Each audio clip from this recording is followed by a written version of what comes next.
Good afternoon, ladies and gentlemen. During the declared emergency in the City of Toronto, Committee of Adjustment virtual public hearings are being conducted by electronic means through WebEx, an online digital platform, and streamed on the City of Toronto Planning YouTube channel.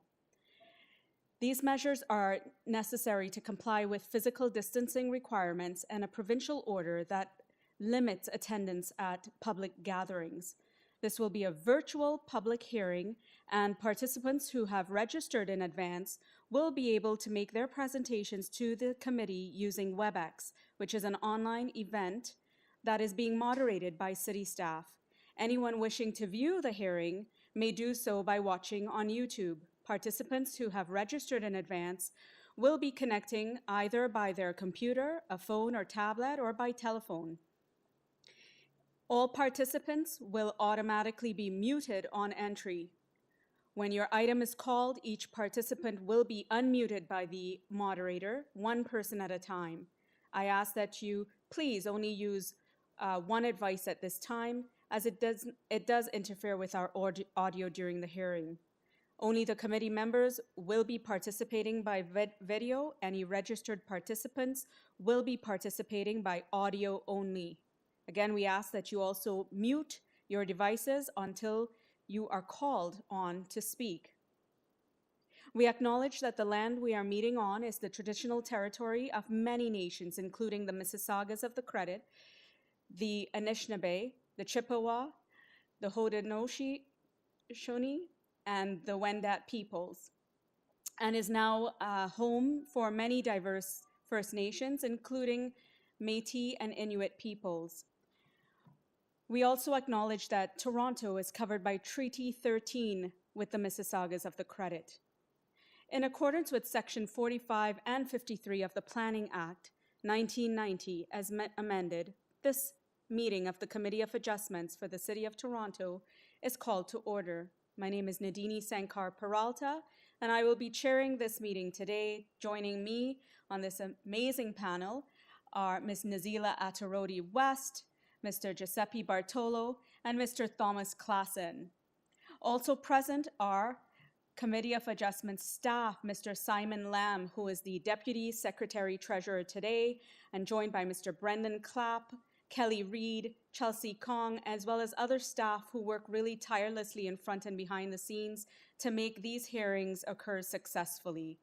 The Committee of Adjustment considers applications for variances from the provisions of the zoning bylaw that applies to property, permission to extend or alter lawful non-conforming uses, and consent to sever property to create new lots. Anyone in attendance today who wishes to receive a copy of the decision on the committee on an application must submit a written request for a decision by email. Please ensure that you include your name and address and email address, because Committee of Adjustment and the TLAB will be sending notifications and appeal updates by email. If you do not agree with the decision of the committee, decisions may be appealed to the Toronto Local Appeal Body, or in some limited circumstances to the Local Planning Appeal Tribunal. Appeal instructions are set out at the bottom of the decision of the committee. The hearing procedure is as follows. I will call each item in the order listed on the agenda. When an application is uncontested, the agent or applicant will proceed with their presentation if required. The committee may ask questions and/or take the matter into committee for a decision.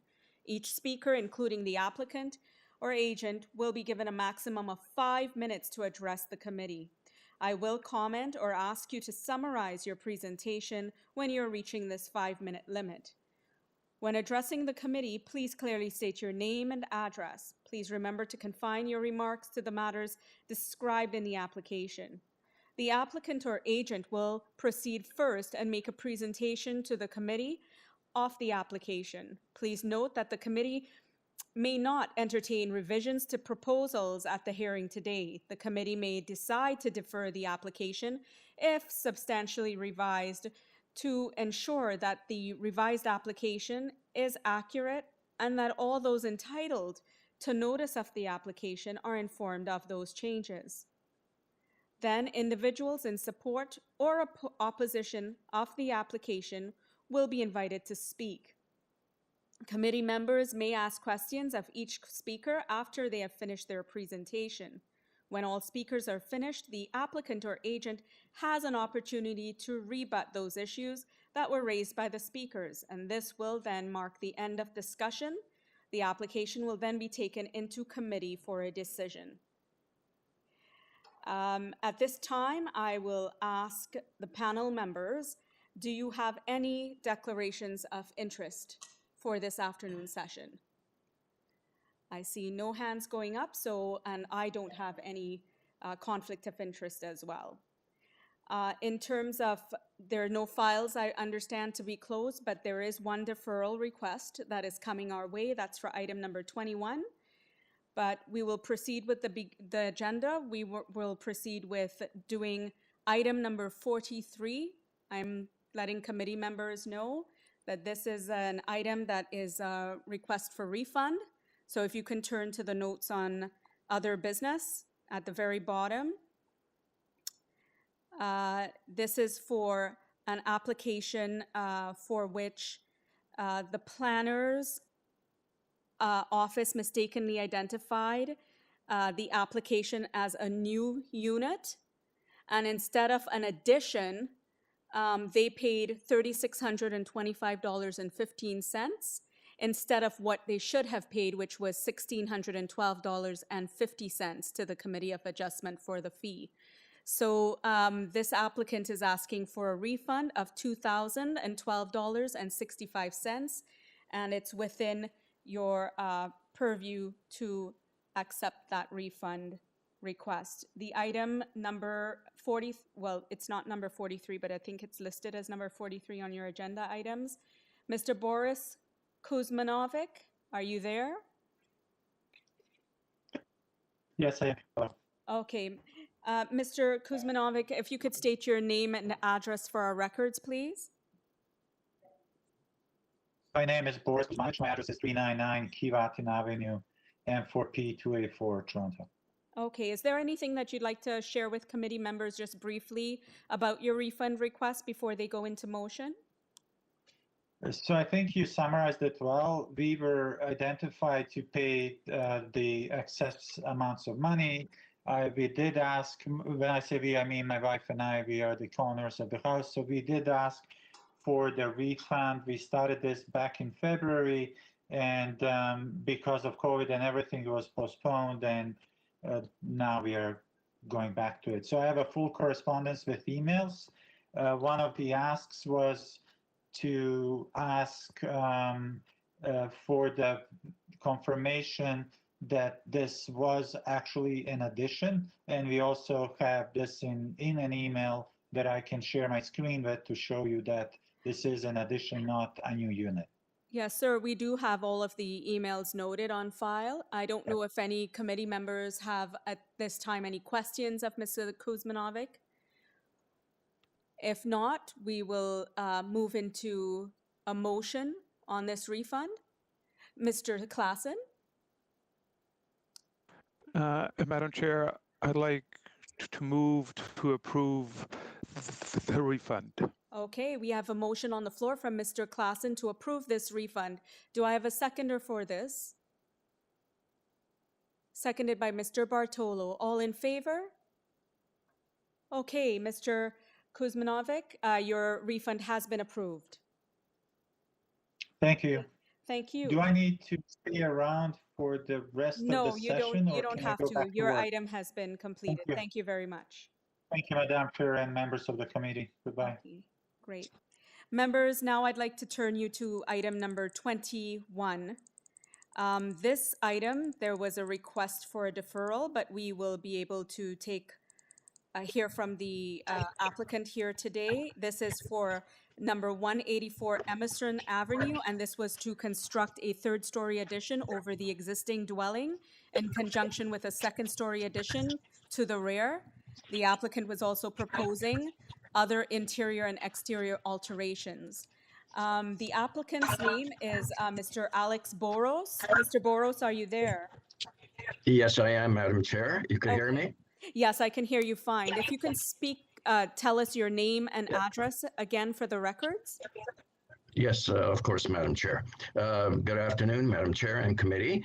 Actually, this is not a deferral. I have sent off 2 emails. This is to withdraw the application. And I sent off 2 emails to the planning department of the same. But anyway, as I was saying, because of timing and COVID, so my client has decided to build as within the rights. And he's done so, he's pretty well actually finished. But anyway, this application is to withdraw this particular application. Okay, thank you for clarifying that. I do still need your address, Mr. Boros. You didn't say that. I'm sorry, it's 71 Howden Road, Scarborough. Okay, thank you very much for that. So committee, we have now a request directly from the applicant to close this file. With that in mind, can I get a motion, please? Okay, Mr. Bartolo? Yep, thank you, Madam Chair. I'll put for an application to withdraw and close this file. Okay, so we have a motion on the floor from Mr. Bartolo to withdraw or close this file. Do I have a seconder from our team? Mr. Klassen seconds this. All in favor? Unanimously approved. Mr. Boros, the file has been withdrawn or closed. Thanks very much, Madam Chair and committee. Thank you so much. So let's move on to item number 22, which is number 158 Ellsworth Avenue. This is an application to construct a new 1-story rear addition to the existing dwelling. On the line, we have, I'm hoping, a Mr. Mike de Oliveira. Hi, yes, my name is Mike de Oliveira. I'm here representing 158 Ellsworth Avenue, and Your I'm address, with please? Replacement Design. I'm with Replacement Design located at 911 Davenport Road. Great, thank you so much for that. Mr. De Oliveira, we do have noted on this file forestry conditions. We do have noted as well that engineering has no concerns. You are the only speaker on the file, and there are 9 letters of support. So I'll turn it over to committee members to find out if you would like a presentation on this matter, or do you have any questions? There being none, can I entertain a motion from committee members? Okay, Ms. Attarodi. To you, Madam Chair, I would like to put forward a motion to approve this application with the forestry condition. Okay, thank you so much, Ms. Attarodi. Can I have a seconder for that? Seconded by Mr. Bartolo. All approved? Okay, we have a unanimous approval of your application. Mr. De Oliveira, we've got, it's approved with the condition of only forestry. Thank you so much. Thank you very much. And just to be clear, the forestry condition didn't appear online on the AIC website this morning. So can I just have confirmation? Is it for condition 1 or 2, or is it a different condition? I think you're able to actually check online because things were updated at the last moment for us as well. So please double check online, okay? Okay, thank you very much. Thank you very much. So let's move on now to item number 23, which is number 572 Oakwood Avenue. This is an application to construct a 1-story rear addition with basement and walkout. Do I have Mr. Ali Tanha on the line, please? Good afternoon, Madam Chair and the committee. Yes, Thank you. Can you state your name and address for our records, please? yes, my name is Ali Tanha. Address is 59 Rikers Crescent, East York. Okay, thank you, Mr. Tanha. For this item, we do have a staff report. I'm not sure if you're aware of it. It's a staff report of November 3rd, which basically is talking about transportations, recommendations for transportation services permit and enforcement off the street parking, and that the owner for the property owner for one front yard parking space needs to be there. I'm just looking at the comments here, sorry. That the comments is Yeah, I'm in aware of the reflection comments. of transport permits and the fact that any alterations to the current location, size, paving material of the existing parking pad or front landscaping is not permitted without prior authorization in order to retain the license.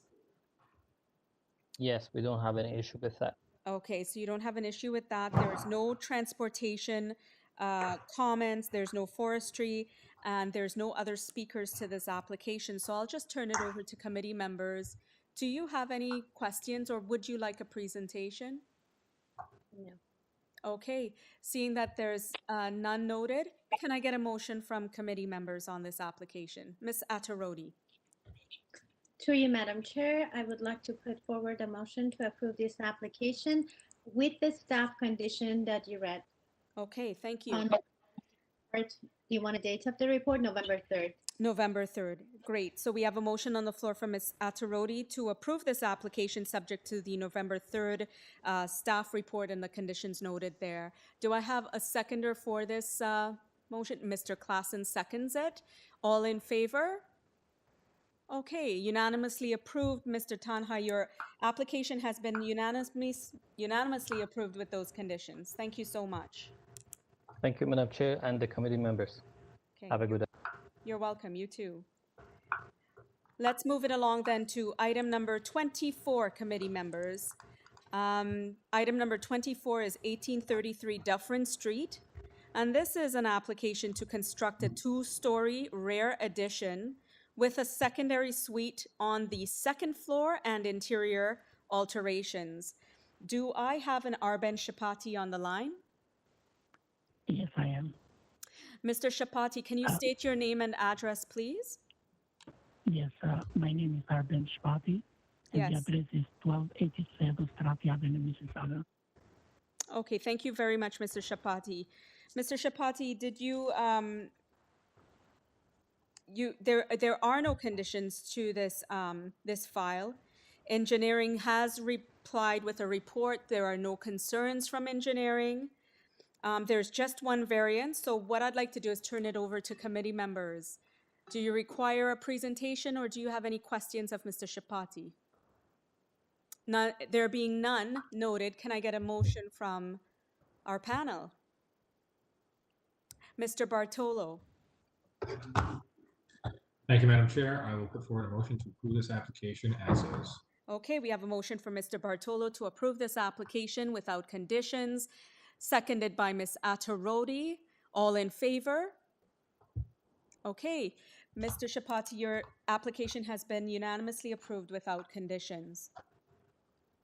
Thank you. Okay, thank you so much. Have a good day. You too. Okay, so we're moving along to item number 25. Item number 25 is number 37 Manor Road East. The purpose of this application is to construct a two-story addition to the rear of the existing dwelling and a one-story addition to the front of the dwelling in conjunction with other interior and exterior alterations. The applicant is also proposing a new front parking pad and to construct a new accessory structure in the rear yard. Mr. Rubinoff, are you there? Yes, I am. Good afternoon. Good afternoon, Mr. Rubinoff. Just because this is a new session in the afternoon, can you please state your address, please? Sure. It's Glenn Rubinoff, Rubinoff Design Group, 697 Mount Pleasant Road, Toronto, Ontario. Great, thank you. Mr. Rubinoff, we have an application here that seems to have two letters of support. Engineering has made comments that they have no concerns, and you are the only agent listed on the file. So for that reason, I'm going to turn it to committee members and see if anyone has any concerns or if they'd like a presentation. Mr. Bartolo, yes, please proceed. Thank you. Mr. Rubinoff, can you speak to items 4 and 5 of the application, the merits of that, consisting of large reductions in proposed landscaping at this site? Yes, the access for the site is from a shared right-of-way on the property, and that shared right-of-way has to be maintained as a paved space. It contributes to the amount of paving in that area. We are proposing to do new permeable pavers on the proposed parking space to allow for water to permeate the ground and not to cause any negative impacts on the property. That's yeah, is that the yeah. So it's it's just because of the combination of the right of way and the driveway. Typically, when we do a driveway straight on, we just have that as the paved area, but because it's a right of way between the neighbors, that adds to the additional calculation. Mr. Bartolo, does that answer your question? Okay. It does, thank you. Thank you. Any other questions for Mr. Rubinoff? If not, can I entertain a motion from the panel?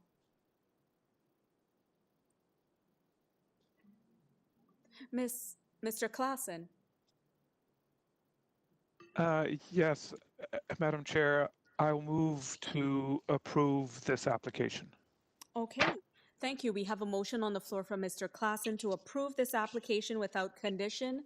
Do I have someone to second Mr. Klassen's motion? Ms. Atarodi seconds. Yes? And I also have the friendly amendment to have it to build this driveway with the permeable pavers Okay, so I agree.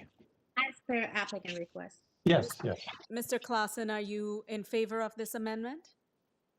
I am, yes. Okay, Mr. Klassen accepts this amendment. So Ms. Atarodi seconds this motion. All in favor? Okay, so your motion, Mr. Rubinoff, your application has been unanimously approved with the condition of the driveway being paved with permeable pavers. Thank you very much. Thank you so much. Okay, let's move on to item number 26. Item number 26 is 29 ALCINA Avenue, and this is to alter the existing two-story dwelling by constructing a rear two-story and one-story addition, and with a new walkout and side entry steps. Do I have a Drew Laszlo on the line? Yes, I'm here. Good afternoon, Mr. Laszlo. Would you be able to state your name and address for our records, please? Yes, I am Drew Laszlo, agent for the owner, address 3317 Young Street. Great. Mr. Laszlo, for this application, we do have an engineering report with no concerns, and you do have one letter of support. There's no one else to speak to this application. However, we do have a staff report of November 3rd, and that staff report has the same sort of transportation recommendations where there's comments in reference to the application on the transportation related variants as follows: that transportation services permits and enforcement off-street parking does not object to the applicant maintaining the one front yard parking space. The location has been an existing parking space for one vehicle, which is particularly suited for the yard in the city boulevard. But any alterations to the current location, such as the size, paving material of the existing parking pad or front landscaping, is not permitted without prior authorization in order to retain the license. Are you in agreement with that, Mr. Laszlo? Yes, I am. Okay, great. So I'll turn it over to committee members, seeing that there's no one else to speak to this application. It's a similar staff report as the applications, a couple applications prior. One letter of support. Do you require a presentation or any questions that the applicant may be able to answer? I see all heads nodding no. So that means that I'll now look upon you for a motion. Ms. Attarodi. To you, Madam Chair, I would like to put forward a motion to approve this application with the staff condition that you some a report issued on November 3rd to 2020. Great, thank you, Ms. Attarodi. So we have a motion on the floor for Ms. Attarodi to approve this application subject to the November 3rd staff report and the conditions noted there. Do I have a seconder for this motion? Seconded by Mr. Klassen. All in favor? Mr. Laszlo, your application has been unanimously approved with conditions of the November 3rd staff report. Thank you so much. Thank you. Okay. Committee members, we're moving on to item number 27. Item number 27 is number 62 St. Anne's Road. And this application is to construct and replace an existing front porch and also to construct an access tunnel from the basement to the garage. This application does have two speakers, the agent and somebody else on here. The agent, is there a Matt Kingston on the line? Yes, I'm here. Mr. Yes, Kingston, Madam Chair, I'm here. can you state your name and address for our records, please? My name is Matthew Kingston. My address is 62 St. Anne's. My partner and I are actually the owners of the subject property. Okay, great. Thank you so much for that. Mr. Kingston, we do have a November 2nd staff report. And within this staff report, there is just a condition around should the Committee of Adjustment choose to approve the application, that community planning recommends the proposal be constructed substantially in accordance with the plans that were received on June 26th. Yes. Did you receive that? Okay. Engineering does Yes. have a report. Engineering has no concerns about this application. There is one letter of objection as well as 5 letters of support. But because we do have someone speaking to this application, I'd like to give you the opportunity to present to us. Madam Chair, if I may. Yes, sir. So the deputant, Mr. Kutenbrauer, has withdrawn his participation. Okay, so he's withdrawn his participation. So this committee members, we only have the agent who's registered. I'm not sure if you would require a presentation or you have questions. Madam Chair, maybe if I can just add quickly, Yes. Peter, our neighbor, who is the other registered person to speak today, we actually had a conversation with him. He was just out of country until this morning. So we explained everything to him, walked him through our application, and that's why he withdrew. Okay, all right, that makes sense, and thank you for that explanation. Seeing that I don't have a request for a presentation or for additional questions to be answered, I'll turn it over to committee to make a decision on this application.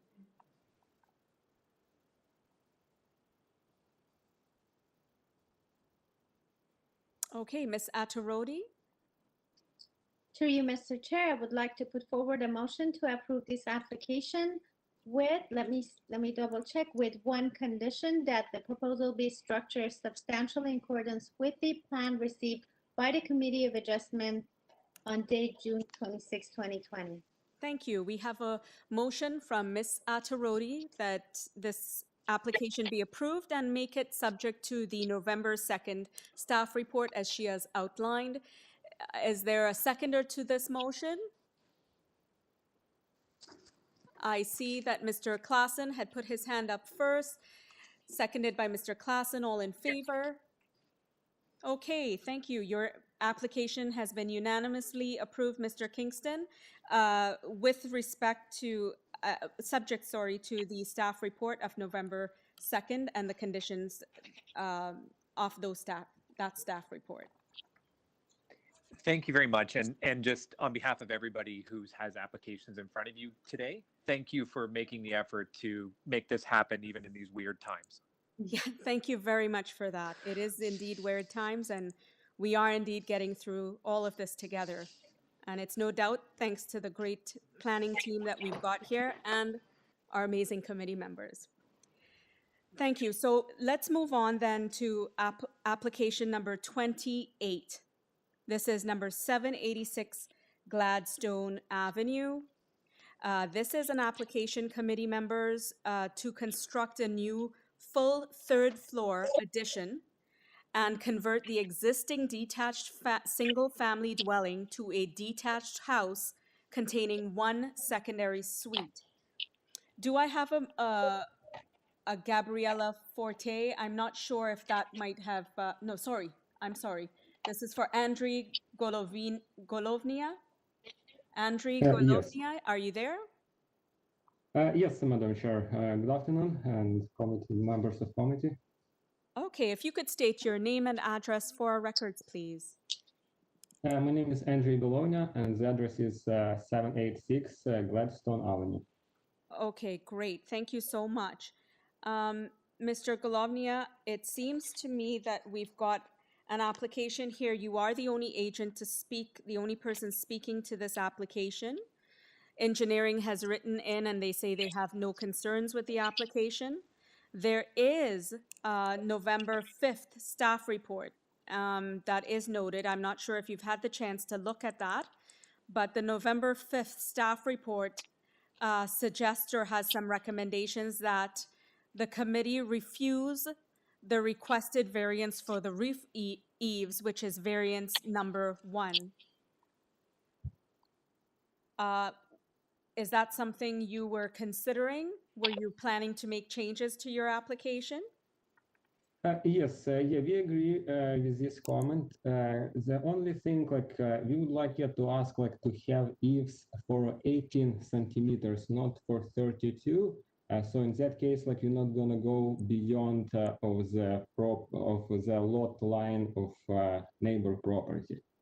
So you're proposing to change variance number 1. The proposed new full-story addition roof eaves will project 0.18 meters, not yes. 0.18 meters is what you're saying.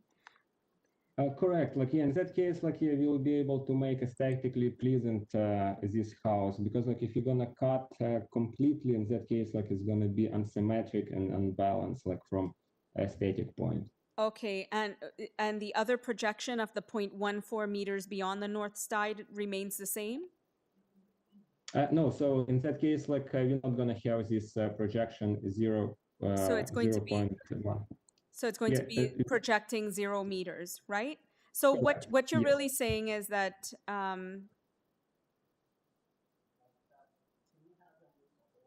yes, I think for planning purposes, it was just suggested that you read to us how variance number 1 will now read, what it would look like. So can you read the entire thing to us with the changes that you've made here today?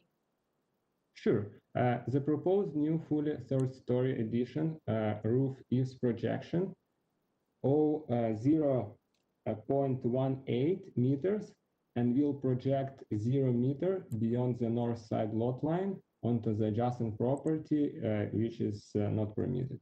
Okay, so what I am hearing is that the proposed new full third-story addition roof eaves project 0.18 meters and will project 0 meters beyond the north sideline of the adjacent property, which is not permitted. So you've done this in order to address the concerns of the staff report of November 5th, in which they wanted to refuse variance number 1. Instead, you've made some modifications to it. Correct. Okay, let's see what committee thinks. Look to committee. Do you require a presentation if there's something that concerns you or you have any questions? Yes, Ms. Atarodi. Yes. I just have a quick question regarding the staff report you're referring. Is it November 5th or November 2nd? Okay, let's see. The one that I had looked at was November 2nd. Was there sorry, I put in November 5th on my notes, but it was really November 2nd. Okay, I apologize. just want to No, I just make sure that if I miss any other No, you haven't. You have the right one. I was just misquoting the date. So thank you for that. I thought I saw Mr. Klassen's hand up. Yes, Mr. Klassen? Um, yes, I'm just going back to variance one. I'm still not clear. I thought any changes would have to apply to the first part of the variance. The roof, eaves, may project. So I'm still not clear what that variance is at the moment, what it's been changed to. Okay, so, and I will have the applicant jump in, but what I understand is that the first part, which talks about what it's supposed to look like, which is 0.9 meters, provided that they are no closer than 0.3 meters to the lot line, staff has indicated they want this eliminated. What the applicant is now proposing is that the new full third-story addition roof eaves will project 0.18 meters and will project 0 meters beyond the north sideline lot line. So I'm not sure Right. if the If applicant. that's Sure. Go ahead, Mr. no, Klassen. if that's right, then we just have to strike the final four words, which is not permitted from the variance then, because otherwise it doesn't make any sense. So if what you just explained, which is what I understood as well, it just means that the words which is not permitted have to be struck out. Otherwise, I agree with that. So just so yeah, we want to confirm, like, yeah, the second part of this sentence, if we make ifs project 0.18 meters, so the second part it's not related anymore. Yeah. exactly. Okay, thank you. Okay, so just we will strike that phrase or that wording after the roof eaves projection, the number of 0.18. So it shall now read as what you're saying. Let me just be clear of this. The changes you're proposing will now read: the proposed new full-story addition roof eaves will project 0.18 meters. Full stop. Correct. Yes. Is that clear to committee members?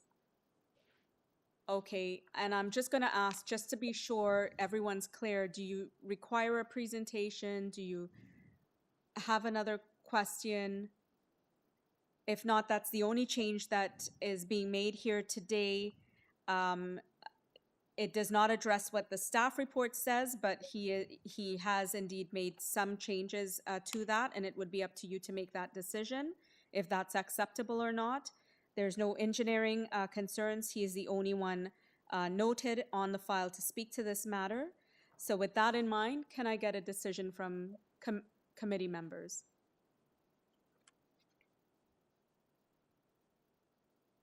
Okay, Ms. Attarodi. I can't hear you, Ms. Attarodi. I think Mr. Bartolo was first. Okay, sure. If you'd like to concede to Mr. Bartolo, not a problem. Mr. Bartolo? No problem. Thank you, Mr. Chair. I'll put forward an application a motion to approve this application with the following revision: that the proposed new full third-story addition roof eaves project 0.18 meters. Great. So that wording has been changed, and I'm presuming planning staff has captured that. I will ask if there's anyone who will second that motion. Seconded by Ms. Attarodi. All in favor? Okay, thank you. Your application, Mr. Golovnia, has been approved, subject to the changes you've made to variance number 1, where the second part of that paragraph will now read: the proposed new full third-story addition roof eaves will project 0.18 meters. Full stop. Thank you. Thank you so much. Your time is very appreciated. Thank you. Thank you so much. Okay, thank you. Committee members, we can now turn our attention to item number 29. And item number 29 is number 223 Robina Avenue. And this is an application to construct a new two-story single-family dwelling with an integral garage. Committee members, we do have the applicant on the line, and we do have one person who's noted to speak to this application. Is Miss Gabriella Forte there, or someone who is in her place? Because I believe we might have had an updated member added to speak to this application. Can you hear me? It's Michael Forte from MHT Architects. Okay, Mr. Forte, can you state again your name and the address for our records, please? Michael Forte, 50 Peter Street, Markham, Ontario, applicant. Okay. Thank you so much. Mr. Forte, as you can see, there's some forestry conditions that have come about this application. There are 4 variances, but because we've got one other person who is wishing to speak to this application, would you mind providing us with a 5-minute maximum presentation of your application? Starting now. Of course, sure. So the proposed new residence, basically what's happening is we are building a 2-story residence. The existing house is 1.5 stories, so it's a modest increase over the existing. We're maintaining the same footprint as the existing house, except for at the back. So it's basically, these variances are all existing non-compliant conditions. At the rear of the property, you may note that the rear addition aligns with the adjacent houses pretty closely. And so the intent here is to basically, stay consistent with the neighborhood and the adjacent homes, the scale, etc. And I also wanted to note that there are similar variances for some nearby residences, 16 Harlandale Avenue, 254 and 252.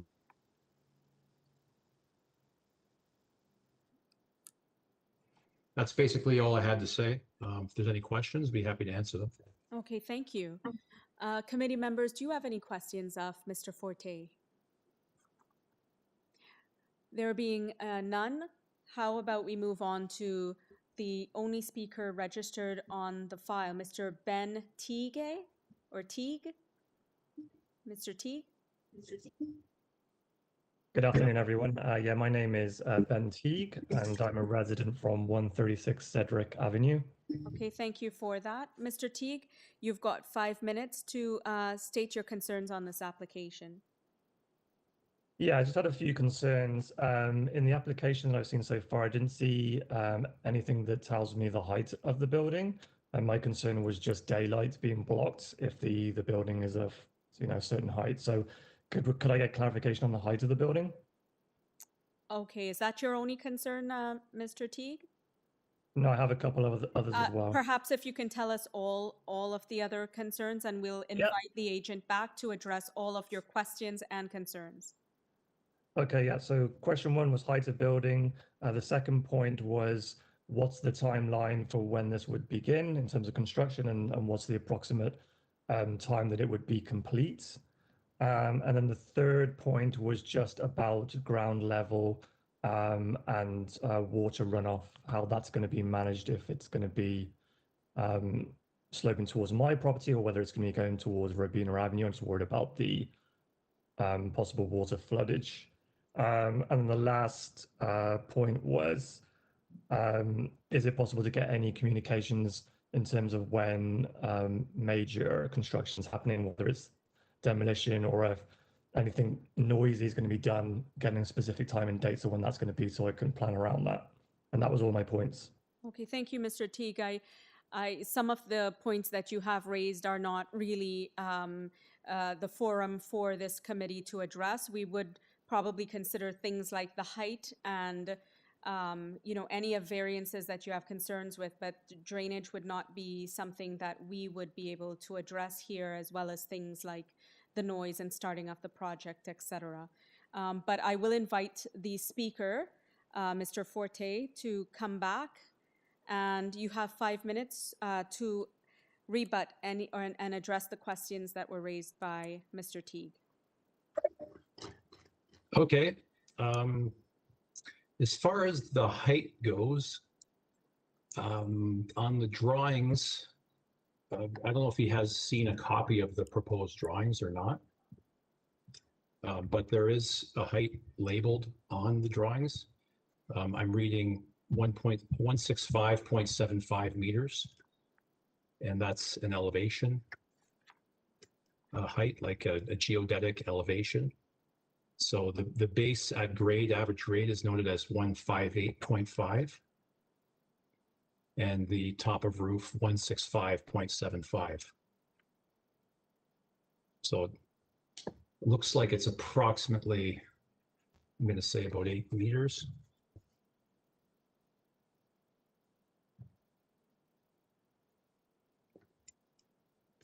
Thank you. Is there anything else you would like to add or share with respect? No, I mean, I don't know if there's anything else I needed to address. I mean, in terms of the construction, obviously that's going to depend on when the building permit is ultimately issued and time of year, that kind of thing. I don't think the owner would be against, or the builder sharing some of that information with people if they're interested. So I don't see that being an issue. Certainly, there would have to be a building permit, and there's going to be some information submitted with that permit around timelines for construction, etc. As far as the grading and drainage goes, we'll just be complying with the city requirements in that regard. And I believe typically a grading plan is submitted as part of that. Yes, definitely. Yes. Okay, thank you so much for that rebuttal. And what I'd like to do is now turn it over to our committee members. I didn't get a chance to ask if you had any questions of Mr. Teague prior. So if you do have, let me know. And if not, if there are any further questions for Mr. Forte as well. Mr. Klassen?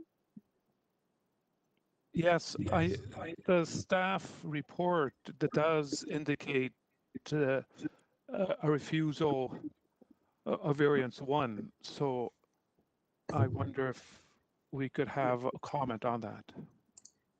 I'm sorry, are you on the right application? Number 28 had the staff report of refusal of number 1, but we're right now on 29. That happens to me all the time, but I apologize. Yeah, yes, we have to that just is my toggle fault. back. I apologize. Yeah, that's okay. There's no staff report for this one. That's a good reminder. There's just the forestry report, which this will be subject to forestry. That being said, I'm wondering if any other committee members have any other comments or questions. Okay, there being none, could I invite a motion, please, on this application? Ms. Attarodi. Through you, Madam Chair, I would like to put forward a motion to approve this application subjected to forestry. Okay, thank you very much. We have a motion on the floor from Ms. Attarodi to approve the application subject to forestry. Can I have a seconder for that? Seconded by Mr. Klassen. All in favor? Okay, unanimously approved. Mr. Forte, your application has been unanimously approved subject to forestry. Thank you very much. Thank you very much. Have a nice afternoon, everybody. You too. Okay. Thank you. Now, committee members, I'll draw your attention to application number 30. This is number 22 Greengate Road. This is an application to construct a new detached dwelling with an integral garage. Do I have Mr. Hamid Behesht on the line? Good afternoon, Madam Chair. This is Arjang Behesht from Homeland at 49 Wycliffe Crescent. Okay. Mr. Behesht, were you aware that there are some forestry conditions applicable to this application as well as a staff Yes. report. The staff report is of November 2nd, and this staff report is asking specifically to increase variance number 4 regarding the front yard landscaping from 48.86% to something that's greater than 55%. And they're asking to refuse variance number 5 for the front yard soft landscaping, regarding front yard soft landscaping. Are you Yes, aware? Madam Chair, we're aware of both the reports, and we're willing to comply with the exact recommendations of the planning staff report. I've prepared a short explanation to address both the concerns of the planning staff and the forestry department. Okay, If, before you get into that if committee would like to explanation, hear. perhaps maybe you can tell us what changes you're going to be making to the variances here today. Of course, Madam Chair. So variance number 4, we would like to comply with the suggestions of the planning staff and change it to read 55%. So variance number the 4 proposed is front yard now landscaping. increased to 55%. Okay. Yes, and we would like to remove variance number 5 altogether regarding the front yard soft landscaping. So to Okay. remove variance number 5. And eliminating variance number 5. So variance number 4, committee members, has been increased from 48.86% to 55%, and variance number 5 has been eliminated. Mr. Behesht, if there is, you had indicated wanting to share a couple more comments on your file. Please do so now. You have 5 minutes. Okay, thank you very much. Good afternoon, Madam Chair and committee members. My name is Arjang Behesh from Homeland. I'm joining you jointly with Mr. Hamid Behesh, the principal designer of the project. And in order to address the concerns of both planning staff and the forestry department, I'd like to give a quick explanation. If I could please ask committee staff to kindly display slide number 4 of the presentation package, which was submitted to committee. Thank you very much. Now, in order to provide the most space for the front yard landscaping and soft landscaping, we have pushed the building back into the rear yard, even further back than the required front yard setback line, which is the line shown there in red. And we have done this despite the fact that the property is only 110 feet deep, and the building itself is only 45 feet long, while it could be 10 feet longer under the bylaw. And so we have a shallow house and an even shallower backyard, which we have minimized in order to increase the amount of front yard landscaping. Nevertheless, these two landscaping options have been even further increased due to the changes that I have just made. Now, if I could please see slide number 5. Thank you. Madam Chair, it seems as though the chief concern of the Forestry Department is the removal of a privately owned coniferous evergreen tree. On page 2 of the report, Forestry quote a section of the official plan regarding the natural environment with a policy to, quote, increase tree canopy coverage and diversity, especially of long-lived native and large shade trees, end quote. Our objection with the concern, Madam Chair, is that perhaps somehow forestry has neglected the much larger city-owned deciduous tree at the front of the property, protected completely at the center of our green space. If I could please see slide number 6.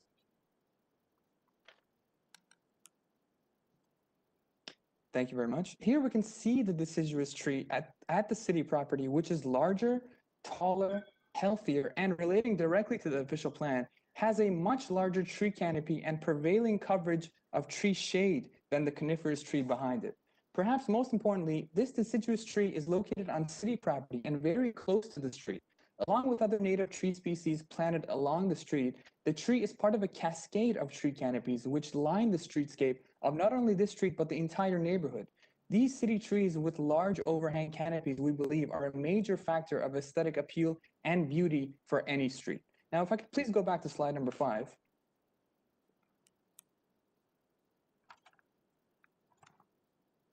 Thank you. We have designed a circular driveway which complies with the bylaw and adheres completely to the standards of transportation. The planning staff report itself mentions the prevalence of circular driveways in the neighborhood. We have, however, strategically designed the driveway by placing the 3-meter wide, single car wide driveway over the existing driveway specifically to protect that city-owned tree. Now, if we were, for argument's sake, to flip the driveway, the 5.5-meter wide portion would result in the removal of the city tree And the 3-meter wide portion would, again, interestingly enough, cause the private coniferous tree to still be removed. So we have paid very close attention to this and have managed to save that city tree. The Forestry Department has asked for the refusal of variances number 4 and 5 regarding front yard landscaping. Variance number 5 has now been removed, and variance number 4 has been modified as per the suggestion of planning staff. And variance number 4 can be removed altogether if we push the house far into the rear yard, but the driveway and the removal of, at minimum, that coniferous tree will stay the same. The only thing that will be ruined as a result of the removal of variance number 4 is the rear yard of the home. Forestry has mentioned that the 2 variances may, quote, result in the permanent loss of viable planting space, end quote. Well, trees and landscaping vegetation can only be planted on green space. They cannot be planted on walkways and hard landscaping. Now that variance number 5 regarding a decrease in soft landscaping has been removed altogether, we believe the problem of replanting has been remedied. And Forestry goes on to say that finally, if the variances today are approved, a permit for the removal of a private tree and the subsequent replanting of trees will be required, which we are totally okay with and plan to replant trees both at the front and rear yards of the property. Thank you, Madam Chair. If there are any other further questions, I'd be happy to answer. Okay, thank you. Committee members, do you have any questions of the applicant here today? Okay, seeing that there are no more questions for the applicant, we have an application here for which the staff report November 2nd made some specific requests which were addressed in that the applicant has now made changes to variance number 4 to be increased to 55% and eliminated variance number 5. Forestry will apply. With that in mind, can I get a decision from committee members? Mr. Claassen? Yes, Madam Chair. I'd like to move to approve this application with variance number 4 changing from 48.86% to 55%.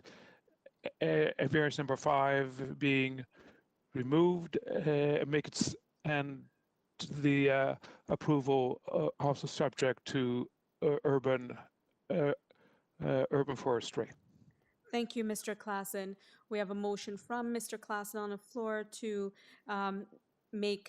to approve the application subject to forestry and the changes, as you've heard from the applicant here today.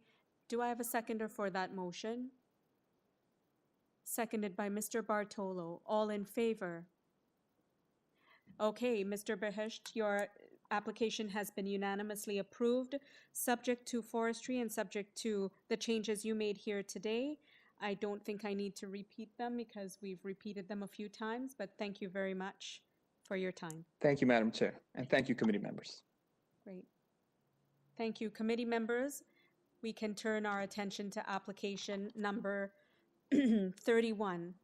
This application, committee members, is for 59 Harlandale Avenue. This is an application to construct a new dwelling. We've got the agent on the line and we've got 3 speakers registered to speak to this application.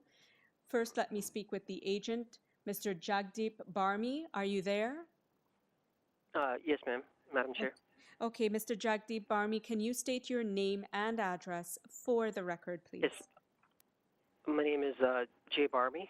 I'm from JS Barmi Architect. The address is 2586A Yonge Street, Toronto, Ontario, M4P2J3.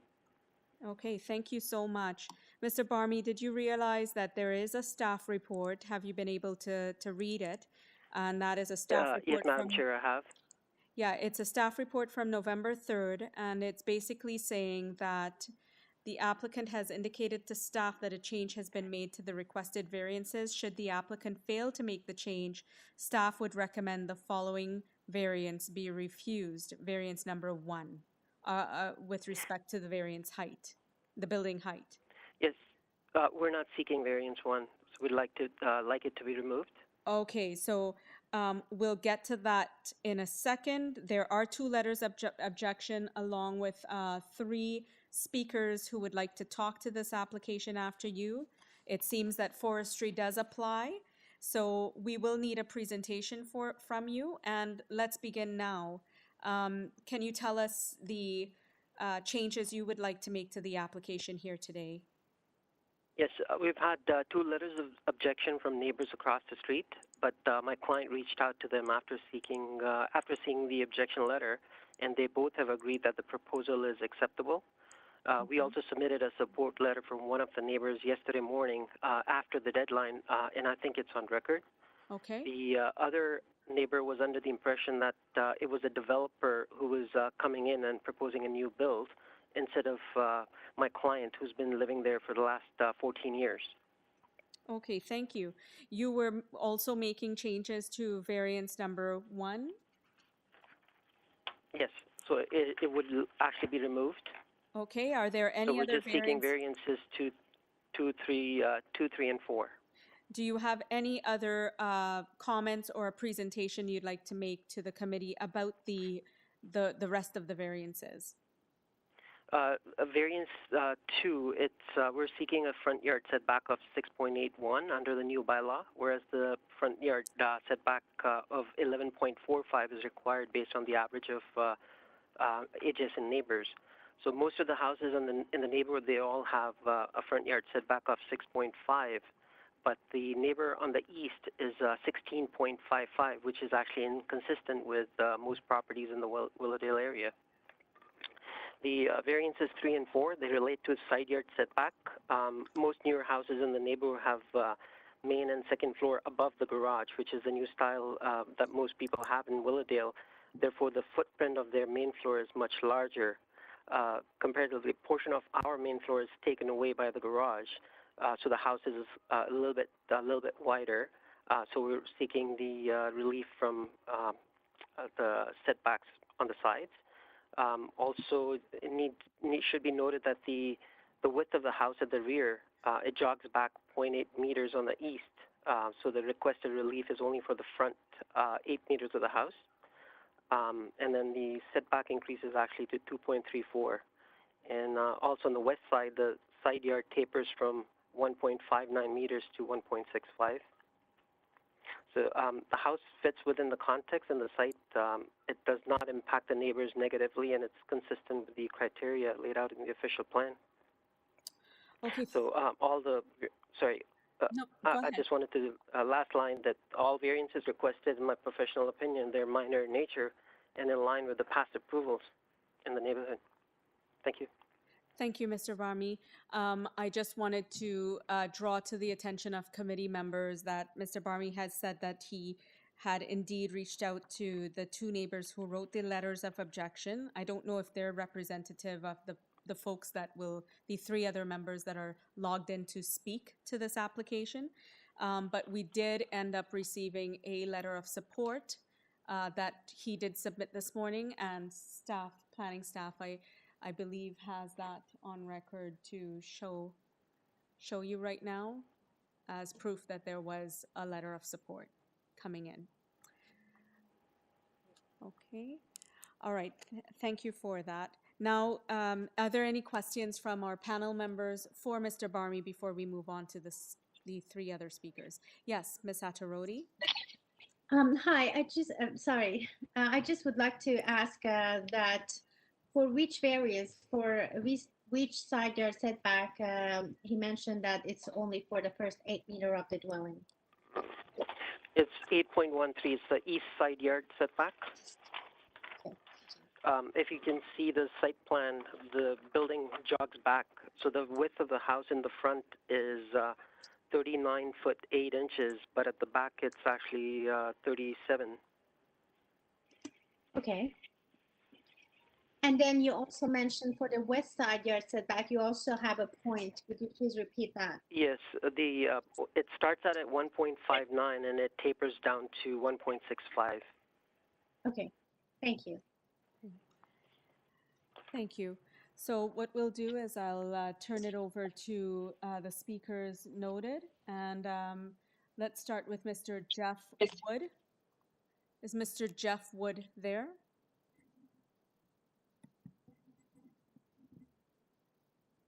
Mr. Jeff Wood, you're registered to speak to this application. Are you there? Yes, this is Jeff. I don't believe this is the one I'm supposed to be speaking to, though. Oh, You're not for 59 Harlandale?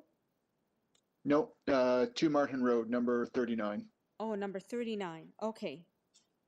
All right. Thank you. We will get back to you very soon. Is there a Mo Gillenpour? Mo Gillenpour? Okay. Mo Gillenpour, we are for Yes, I'm 59 here. Harlandale. Are you there? Yes, Yes. Can you state your name and address for the record, please? Mo Gillanpour at 50 Shepherd Avenue West. Yes. Just Mr. behind the Gillanpour, you have 5 minutes to tell us the concerns you have with this application. I'm okay with this, no problem, especially with those changes. I support the application. Oh, so this is an actual letter of support that you have for this application. No Okay. problem. All right. Thank you very much for that.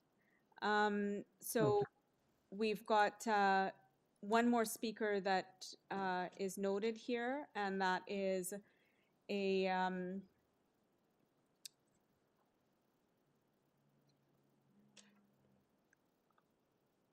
just going back up to a Dorothy Bertolin. Yes, Madam Yes. Chair. My name is Dorothy Bertellin. I'm at 54 Harlandale Avenue, so I am one of the people from across the street. Right. So Jay was incorrect in terms of me withdrawing my objection. Okay. To approve the variances, the committee has to be satisfied that, quote, the proposal is desirable for the appropriate development or use of the land and the building. The requested variances are for a proposed 3,400 square foot home. My home is 780 square feet, and the original owners from whom I bought the house raised 2 boys there. The many, many condos that have been built in North York and in the core of the city are 600 to 1,100 square feet and were built with the knowledge that people would raise families there. It's not a need that a growing family have 3,400 square feet. It's a want. And it is grounded in the dated and unsustainable development model from literally the last century. The application does not maintain the existing footprint of the mid-sized house. Tearing down a non-derelict, well-maintained house sends a tremendous amount of construction debris to the landfill. It's a city taxpayers that have to pay for that landfill capacity, and we are very quickly running out of room. An unnecessary teardown instead of a sustainable renovation just adds pressure to an already strained system, and it's not an appropriate use of the existing building. COVID has shown us what is essential to human health, which does include mental health, and it is green spaces. If one is to have children, a large backyard and outdoor space for them to play in is crucial for their development. The owner has stated that 2 trees in his property will be removed. In addition, reducing the square feet of lawn also reduces the ability of the land to absorb rainwater, and North York is particularly suffering from a tremendous amount of basement flooding issues due to the vastly increased hard surfaces brought on by new residential developments in our area. Therefore, the proposal does not make appropriate use of the land, and the variance for a larger lot coverage than the maximum allowed by the zoning bylaw should be denied. The demands of a new build also require an immense amount of fresh construction material, most of which are not environmentally sustainable. At minimum, any new residential builds requesting variances should have to show that they're adhering to minimum LEED standards, given the house is expected to remain standing for at least 30 to 50 years. And their designers and builders should be required to purposefully reuse a significant amount of the materials of the existing house. The City of Toronto, per John Tory, has spoken many times and held many town halls to speak to the future forward sustainability of our city and the strain on the property taxes of homeowners to maintain the outdated historical model of development. We are in a climate crisis, and creating unnecessary construction waste, reducing water catchment green space, increasing single-family square footage domiciles beyond 2,000 square feet are all counter to the global sustainability guidelines. I respectfully request that the variances be denied. I would hope that Mr. Kim would come back with a more innovative and sustainable proposal, maintaining the existing footprint that would benefit not only his growing family, but also the community in which we live and the city we love. Thank you for your time and consideration. Okay, thank you, Ms. Bertolin. Committee members, do you have any questions for Ms. Bertolin? Okay, there being none, I will turn it right back over to the applicant here today, Mr. Barmy, to address or rebut the concerns of Ms. Bertolin. The proposal I would like to say that the proposal is actually smaller than most newer houses on 50-foot lots, because most newer houses would have a garage and they would have 2 floors on top of it. So this house is actually smaller than other houses on 50-foot lots, and it's actually consistent or more moderate than comparatively other houses in the area. Thank you. Members of committee, do you have any questions of Mr. Barmy at this time? Okay, taking into consideration the concerns of the speaker, Ms. Bertolin, as well as the changes made by the applicant here today to address the staff report, forestry does apply, and there are a letter of support as well as someone who came on board to call in and give their support. Can I get a decision from committee members on this application? Okay, Mr. Giuseppe, Mr. Bartolo. No worries. Thank you, Madam Chair. And while I am sympathetic to the previous speaker's concerns regarding the development and the diversion of waste and recycling and environmental concerns, which I think we can all recognize and acknowledge.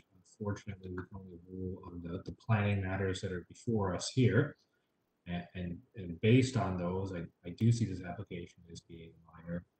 The owner or the applicant has eliminated one of the conditions per city staff request, and therefore I will propose a motion to approve this application with the following requirements: that variance number 1 be removed, and that this application be subject to the conditions of the urban forestry memo on November 3rd, 2020. Okay, so we have a motion from Mr. Bartolo on the floor for approving this application subject to forestry and the removal of variance number 1 at the request of the applicant himself. Do I have a seconder for this motion? Seconded by Mr. Claassen. All in favor? Okay, unanimously approved. Mr. Barmy, your application has been unanimously approved with subject to forestry and subject to the changes you made here today by eliminating variance number 1. Thank you very much. Thank you, Madam Chair. Thank you, members of the committee. Bye. Okay, thank you. Committee members, how are we doing? Everybody's okay for now? Anyone needs a break or we're good? Keep plugging away? Okay. All right, so then let's move on to item number 32. Item number 32 is number 136 Newton Drive. This is an application to construct a new dwelling. Do I have Mr. Robin Ng here? Yes, I'm here. Yes, Mr. Ng, can you please state your name and address for the record, please? Yes, my name is Robin Ng. I'm the agent for the 136 Newton Drive. The address is 220 Duncan Mill Road, Suite 319. Okay, thank you. Mr. Ng, are you aware that your application, there is a November 3rd staff report that is basically asking that variances number 1 be modified from 18.789 meters to 18.19 meters, and that variance number 2 for the proposed lot coverage be reduced from 32.97% to 32%, and that should we approve this application, staff recommends that the variance number 5 around the front yard setback be refused. So there is one person to speak to this application. But before doing that, I would like to hear from you. We can give you 5 minutes to do a presentation and any changes that you would like to the application, if you can state those right away. Thank you. You may begin. Yes. Yes, can you hear me? Because you were broken up just. Can you hear me? Yes, I can hear you very well. Continue. First, starting with any changes that you've made to the application. Yeah, so on item number 1, which is the length of building, we agree with the staff report. Okay. However, on item 2, the variant coverage, our last conversation with the staff is they asked us whether we can match the previous approved coverage, which is 32.91%. And we did send an email back to them and confirmed them we can match that coverage. So it's a bit surprise to us that the staff report mentioned 32%. So we can definitely reduce from 32.97 to 32.91%. So you're making changes to variances number 1 to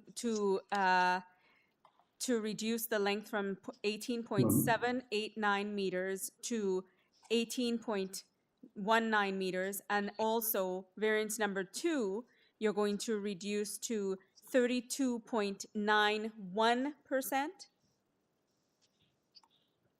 Correct. Okay. Are there any other changes you're making to your application?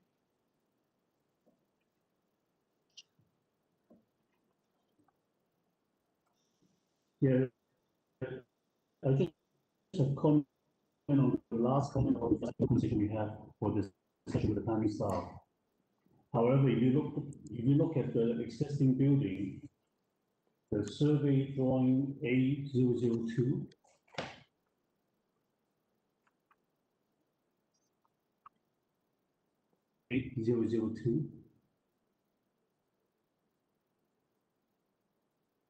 yeah, you can look at the existing survey drawing. The existing building front yard setback is 5.45 meters. And we are proposing 5.8, which is setback furthermore than the existing building.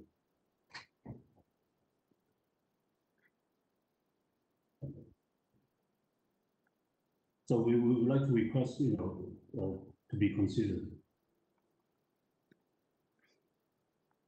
Hello, can you hear me?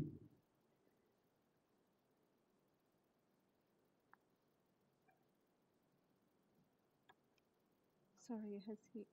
Okay, Okay, Mr. Ng, we are having a really hard time understanding you.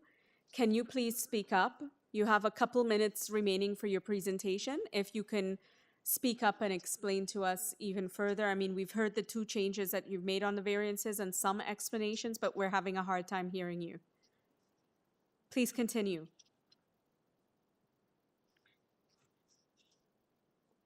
Yeah, can you hear me? I can hear you. You just have to make sure all other devices are turned off and you speak into the microphone, please. Yeah, we are in the boardroom. Maybe So if you look turn at it the off existing speakerphone. survey, which Yes. can you hear me now? Yes, we can hear you. Continue, please. Yes, so on the existing survey, you can see the existing building, the front yard setback is 5.45 meters. Can you hear me that? Yes. And our proposed front yard setback is 5.8 meters, which is setback further from the existing.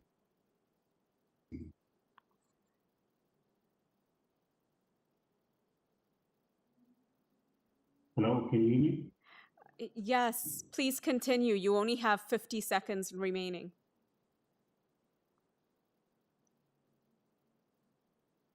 Hello? Hi, are you having problems hearing us? Because we're hearing you, but you keep Hello? stopping. Can you hear me? Hello? Do we need to? Okay, Mr. Ng, until we can get your audio fixed, I would suggest that you turn off all other devices. Please do not put us on speakerphone. Speak into the phone.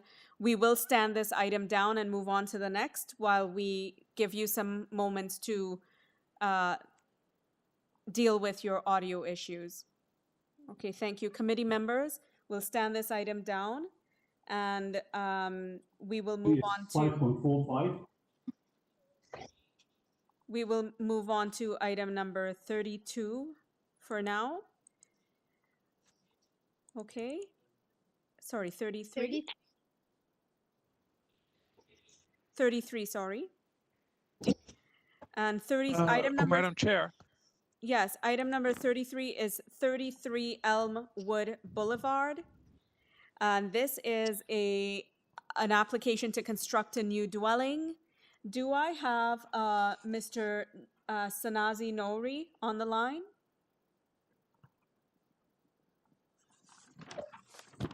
Yes. Yes. Oh, it's a Miss Nouri? Yes. Okay, if you could state your name and address for the record, please. Sure. My name is Sanaz Nouri, and I'm the agent representing this project on behalf of the owners. My address is 220 Duncan Mill Road, Unit 46, North York, Ontario, M3B 3J5. Okay, thank you so much for that, committee members. We do have forestry that applies to this application. There is one more speaker that is registered to speak to this application. So for that reason, I'll ask the applicant. First, I'll ask, is the speaker registered? Yes, the speaker is there. So I'll ask Ms. Nari if you can present to us on 5 minutes the merits of your application. Starting now, thank you. Sure.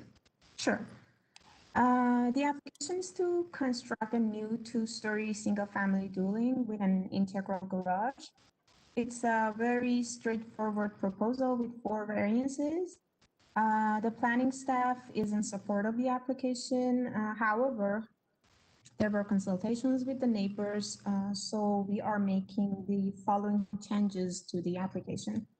The variance number 4, which is the east side yard setback, will be removed. And as a result, variance number 2, the floor space index, will be reduced to 0.752.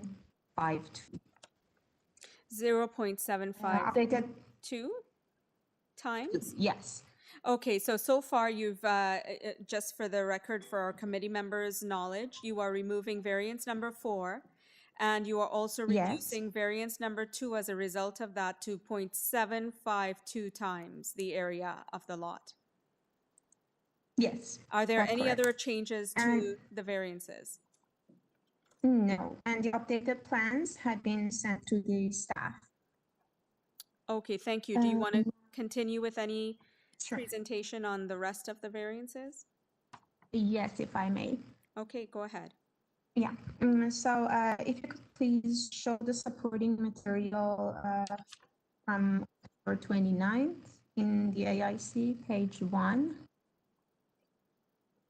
For variance number 1, the side yard, the side wall height. This variance only applies to a small front portion of the side walls, which is a continuity of the front wall. Also, to accommodate a bedroom window on the east side wall, as shown on the side elevation drawings. The overall height of the roof is 9 meters and the eaves are at 7 meters that both comply with the bylaw. Regarding variance number 2, the increase in the floor space index is minor as per the site-specific provisions, exception 1406. The existing house may be enlarged by an addition to the rear of the building up to 69%. The difference we are requesting is only 6% increase, which is about 20 square meters. It was not possible to add a garage to the existing dwelling, which is why we proposed a new house. Also, there are no length and depth variances, which shows the built form is an appropriate size for the development of the site. The proposed length of the building is 16.99, while the building on the east is 17.91 meter in length, so pretty larger. And Elwood is not a long street, but in the same street, 45 Elwood has the GFA of 0.78. Now, if you could please show the supporting material, page 2. Regarding the last variance, the proposed front yard setback of 5.96 meters. And the proposed building is kept at the same location as the existing building on the property, which is well aligned with most of the buildings in the street, just to keep the consistent streetscape. And that is all. I'd like to answer any questions if you have. Okay, thank you so much, Ms. Nouri. Committee members, do you have any questions of the applicant here today? Okay, there being none, let's move on to the other speaker registered, Mr. Jim Baker. Mr. Baker, are you there? Yes, I'm here. Yes. Mr. Baker, please turn off all other audio devices. You should be using one and speaking directly into it because we are getting a bit of feedback. Please state Sure. your name Is that and better? address for the record, please. Yes, my name is Jim Baker, and I am at 25 Elmwood Boulevard, adjacent to the to number 33.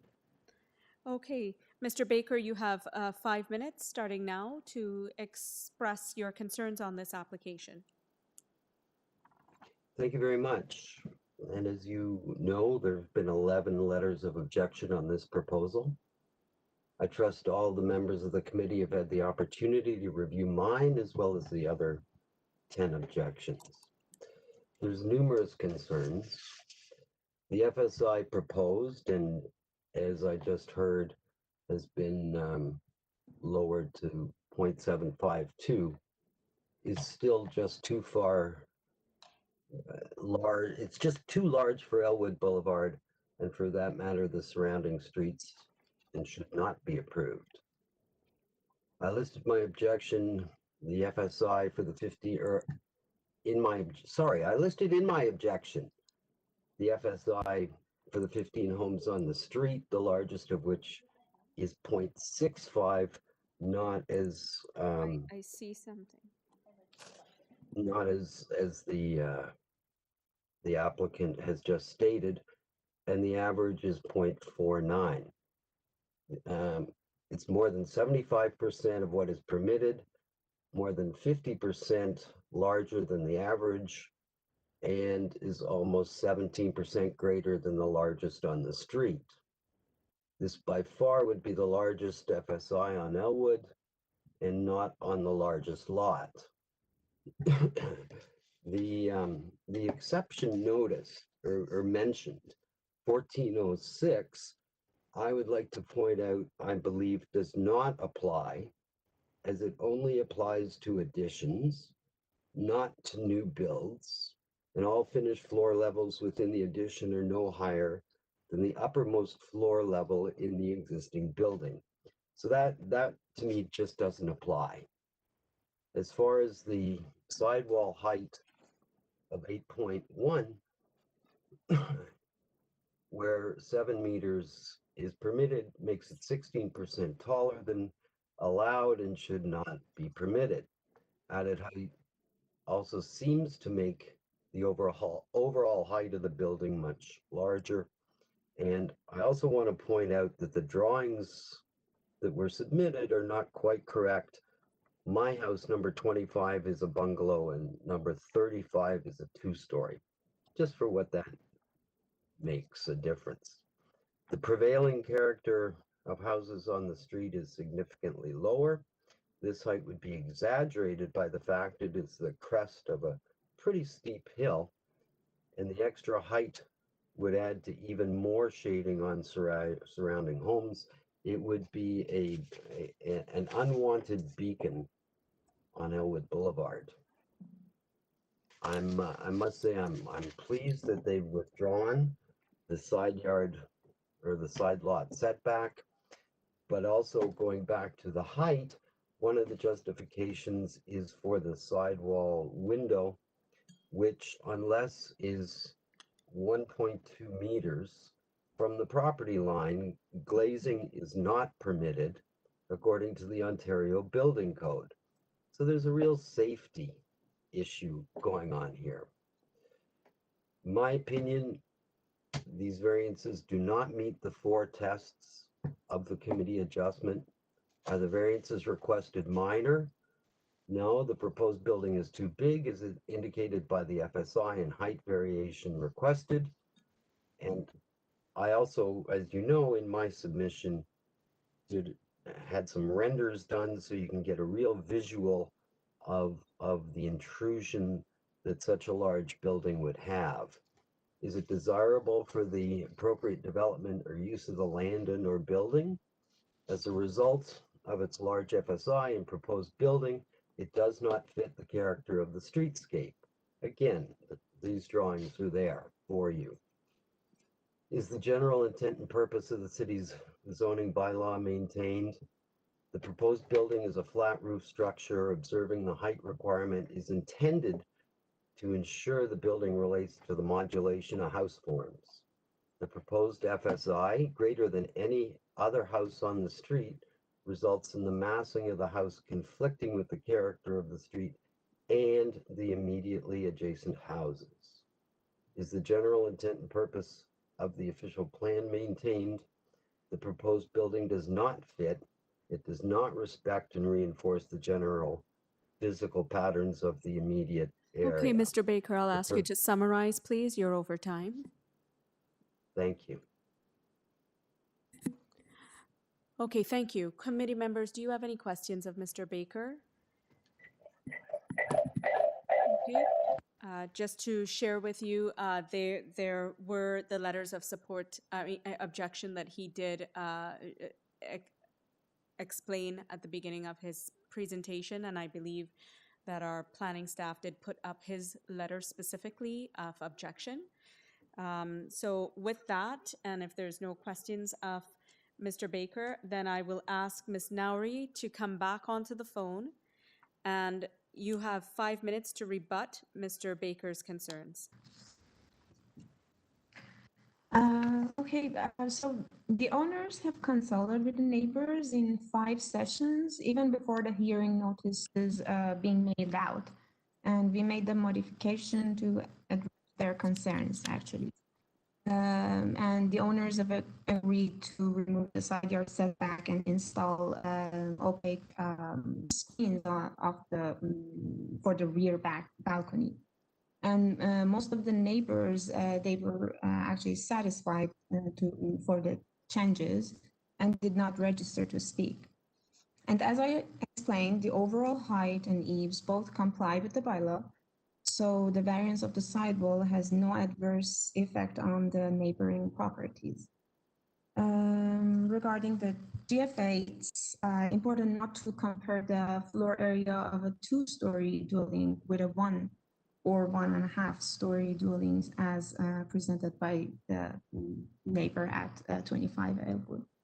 And the requested floor space index is not unprecedented in the neighborhood, and I have multiple house numbers with over 65% GFA, even on Elwood. 45 Elwood with 78 and 0.78, which as per committee results. 79 Elmwood Boulevard, 0.65. 22 Kelway Boulevard, 0.78. 7 Shields, 76%. 9 Shield, 80%. 48 Shield, 79%, and the list goes on. And also any item related to the openings on the site will be reviewed during the building permit stage, of course. This application has been extensively reviewed and supported by the city's planning staff, and they had no comments, which shows that they also considered the requested variances minor and in keeping with the new houses in the neighborhood. That is all. That is all. Thank you so much. Okay, thank you, Ms. Nowry. I'll turn it over to committee members. Do you have any questions for Ms. Nowry, the agent today? Okay, with no further questions, just to sort of summarize here, we've got application 33.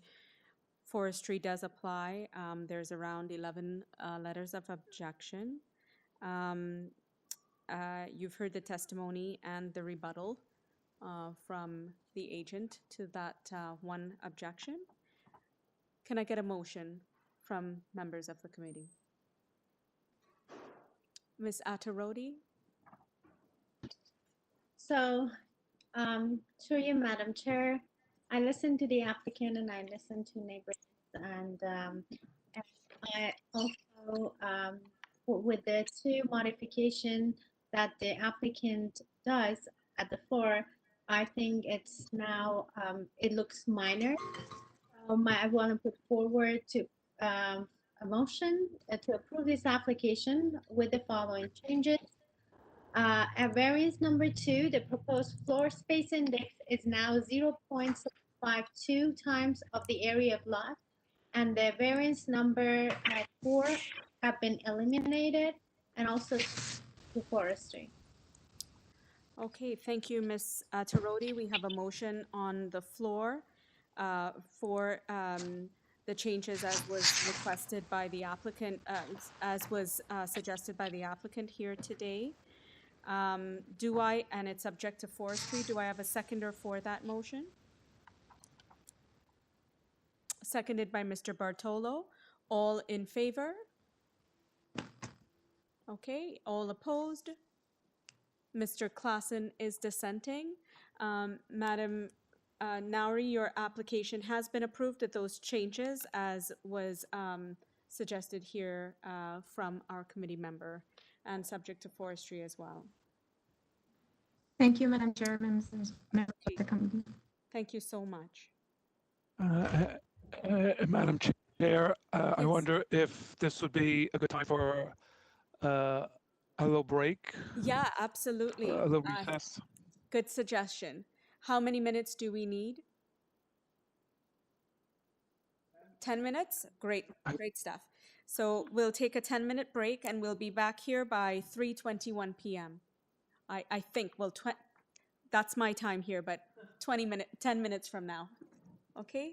Thank you, committee members.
Okay, hi members. We're going to begin. Okay. Ready? Okay, hi members. We're going to begin, and perhaps Oh, there we go. Maybe you were waiting for me to restart. Okay, and we were waiting to see your face. All right. Let's begin again then to item number 32. I'll bring you backwards, members, to item number 32, which is 136 Newton Street. This is with the applicant Robin Ng. We were unable to hear him very well here through the audio. I'm not sure what it's like on your end, but Mr. Ng, are you there again? Are you able to hear us? Mr. Ng? Mr. Robin Ng for number 136 Newton Drive.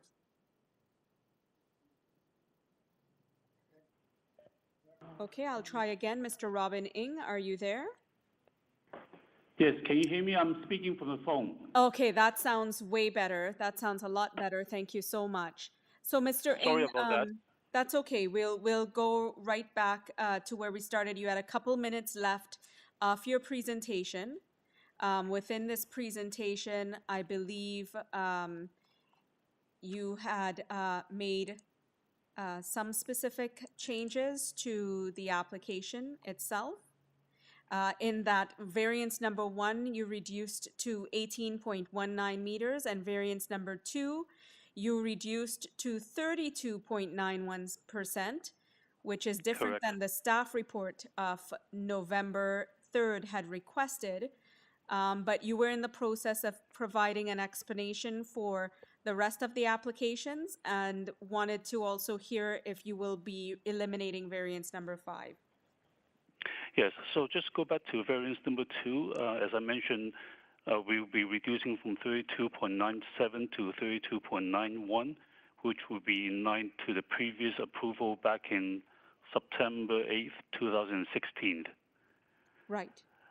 So item 5, as I mentioned, if we look at the survey drawing, which is A002, the current setback for the existing building is 5.45. And if you also look at drawing A101, the majority, the 99% of the building is set back 6.1 meters. A101.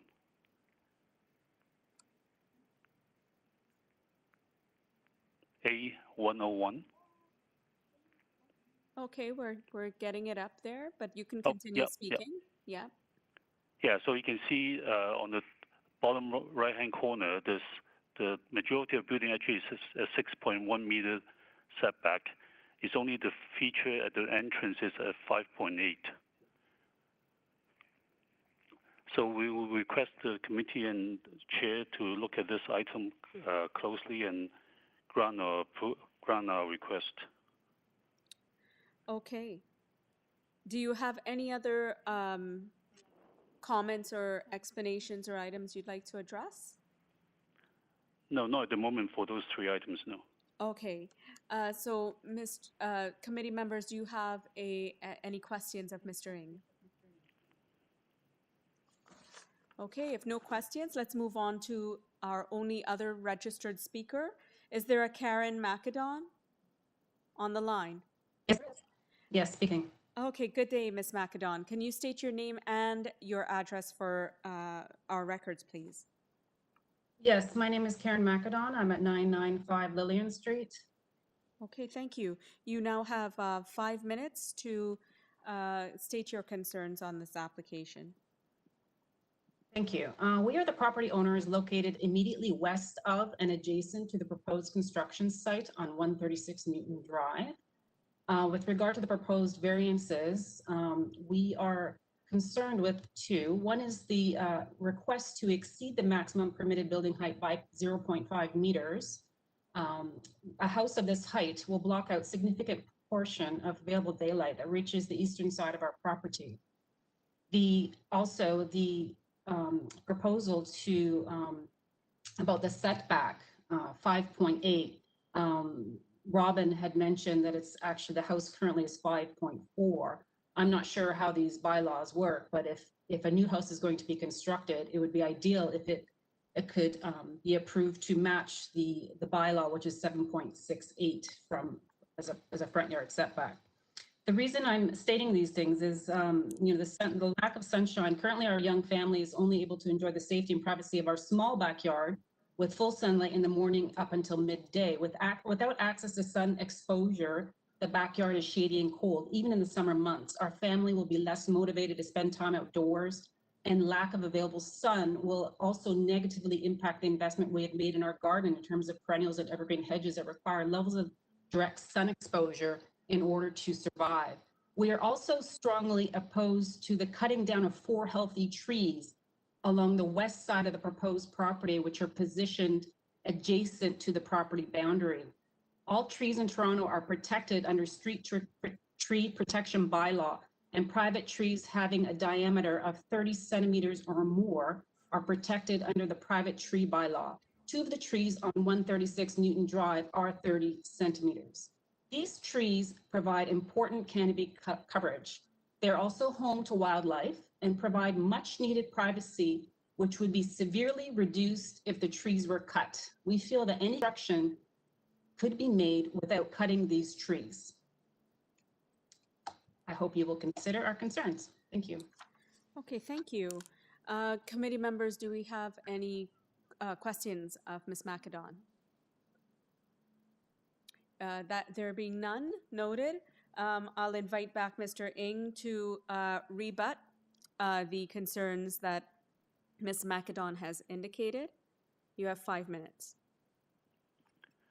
Yeah, so in respect to the height, because they measure to the top of the parapet, and I think we can address that height to meet the zoning bylaw requirement, which is 8 meters. So we can reduce the height by 0.5 meters to match the zoning bylaw requirement as 8 meters. Okay, so you're saying you're making further changes to your application and that variance number 6 has been now reduced to 8 meters? The building height? Correct. Okay. Correct. Thank you. That's all I have. So in doing that, you're eliminating variance number 6.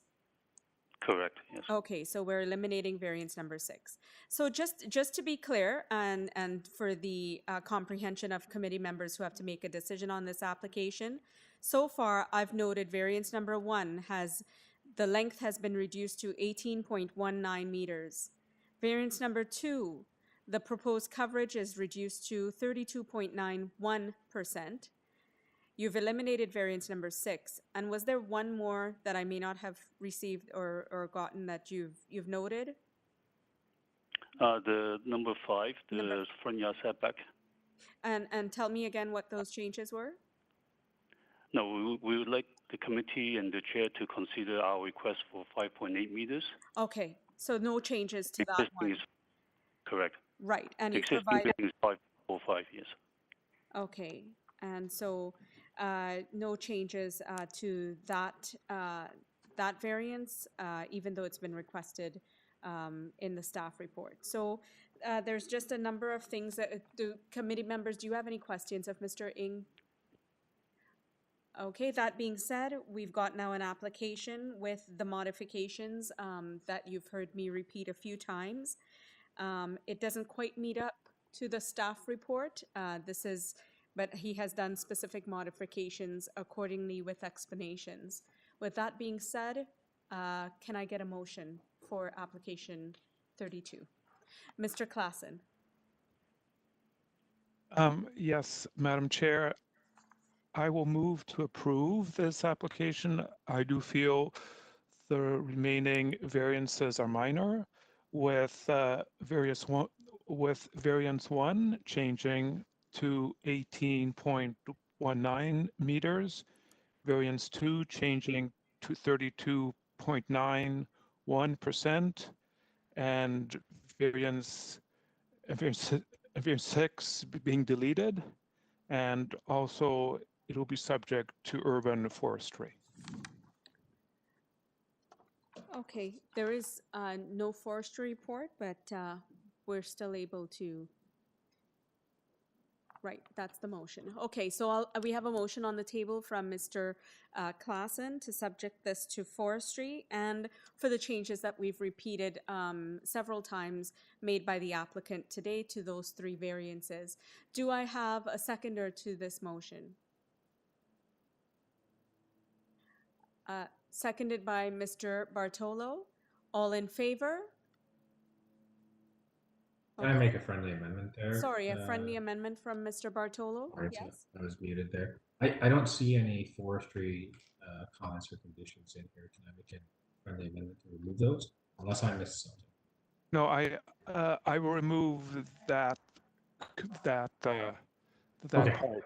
No Okay, problem. sorry, I Oh, thought thank you. maybe you were addressing another concern because I did not see any forestry on there, but okay, so we now have the same motion, except we're minusing the forestry, and is this being seconded by Mr. Bartolo? Yes. Okay, and all in favor? Opposed? Ms. Attarodi dissenting.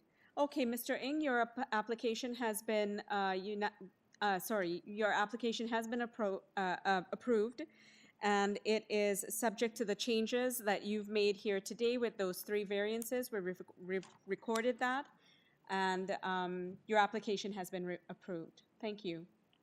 Thank you very much, and sorry about the technical issue. That's okay, we got through it.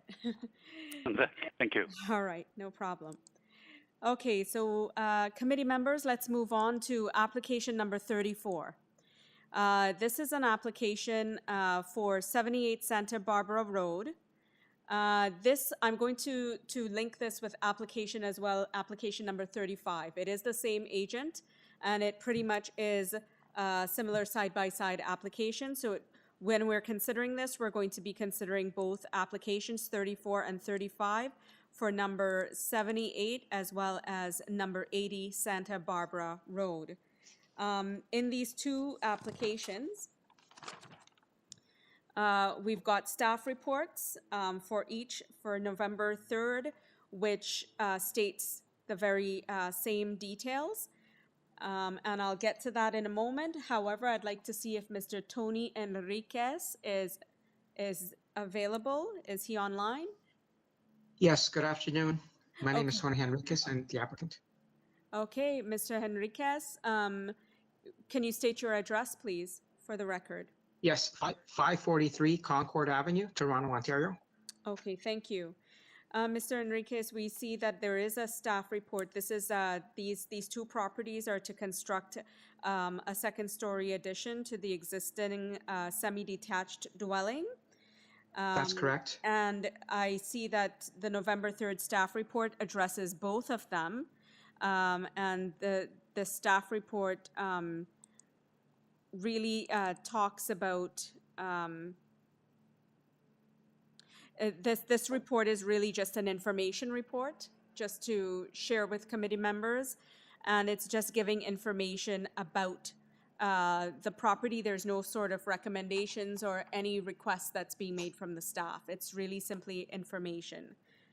We have no one else to speak to this application, so I'm wondering from committee members, do you require a presentation or have any questions on this application?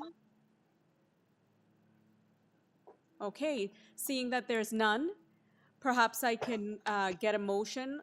And what we could do is when we're making the motion, make it for item number, starting with item number 34, and we'll repeat the same for number 35. So item number 34, can I get a motion for this application, please? Mr. Bartolo. Madam Chair, through you, I'll put forward an application, a motion to approve this application. Okay, thank you. We have a motion to approve item number 34 on the floor. Anyone to second this motion? Seconded by Mr. Klassen. All in favor? Okay, unanimously approved. Let's get the same going for item number 35 at number 80 Santa Barbara Road. Can I get a motion? Mr. Bartolo? Madam Chair, I'll put forward a motion to approve this application. Okay, motion to approve the application from Mr. Bartolo. Can I get a seconder for this? Sorry, seconded, but I can't hear you, Mr. Klassen. But I see that you put your hand up. So Mr. Klassen seconds this application. All in favor? Unanimously approved. So, Mr. Enriquez, item number 34 and 35 have been unanimously approved. Thank you very much, Madam Chair and committee members. Okay, thank you so much. Okay, let's move this along. Let's look at item number 36, committee members, and this is number 37, Felberg Avenue. Yes. Right, and this is to construct a rear yard deck and make changes to the existing front bay windows. Is there a David Bronskill on the phone? Number 36, sorry, Jocelyn Elizabeth Cohen. Jocelyn's here, and her husband, Blair Cowan, is speaking. Okay, thank you so much. Can you state your name and address for the record, please? Yep, Blair Cowan, 37 Felberg Avenue, North York.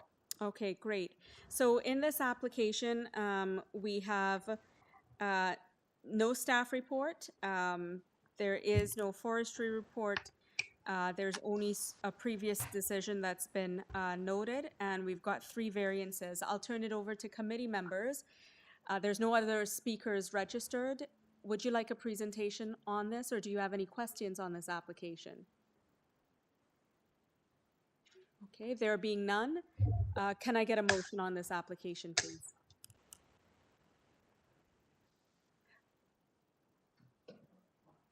Mr. Klassen. Go ahead. Yes, I will move to approve this application. It is minor, and it should be approved. Okay, thank you so much, Mr. Klassen. A motion to approve this application on the floor. Do I have a seconder for that motion? Seconded by Mr. Bartolo. All in favor? Mr. Cohen, your application has been unanimously approved. Thank you so much. Thank you very much. Okay, committee members, moving on to item number 37. Item number 37 is 15 Blanchard Road. This is an application to construct a new dwelling. We do have 1 speaker registered on this application, and we do have a couple letters of support and a staff report. I'll get Mr. David Bronskill, the agent, on the line. Are you there, Mr. Bronskill? Yes, Madam Chair, can you hear me okay? Thank you, thank you. So Thank you. can you state your name and address just for our records, please? Yes, Madam Chair, I'm here as agent for the applicant. The last name is Bronskill, first name is David. The address is 333 Bay Street, Suite 3400 in Toronto. Okay, thank you, Mr. Bronskill.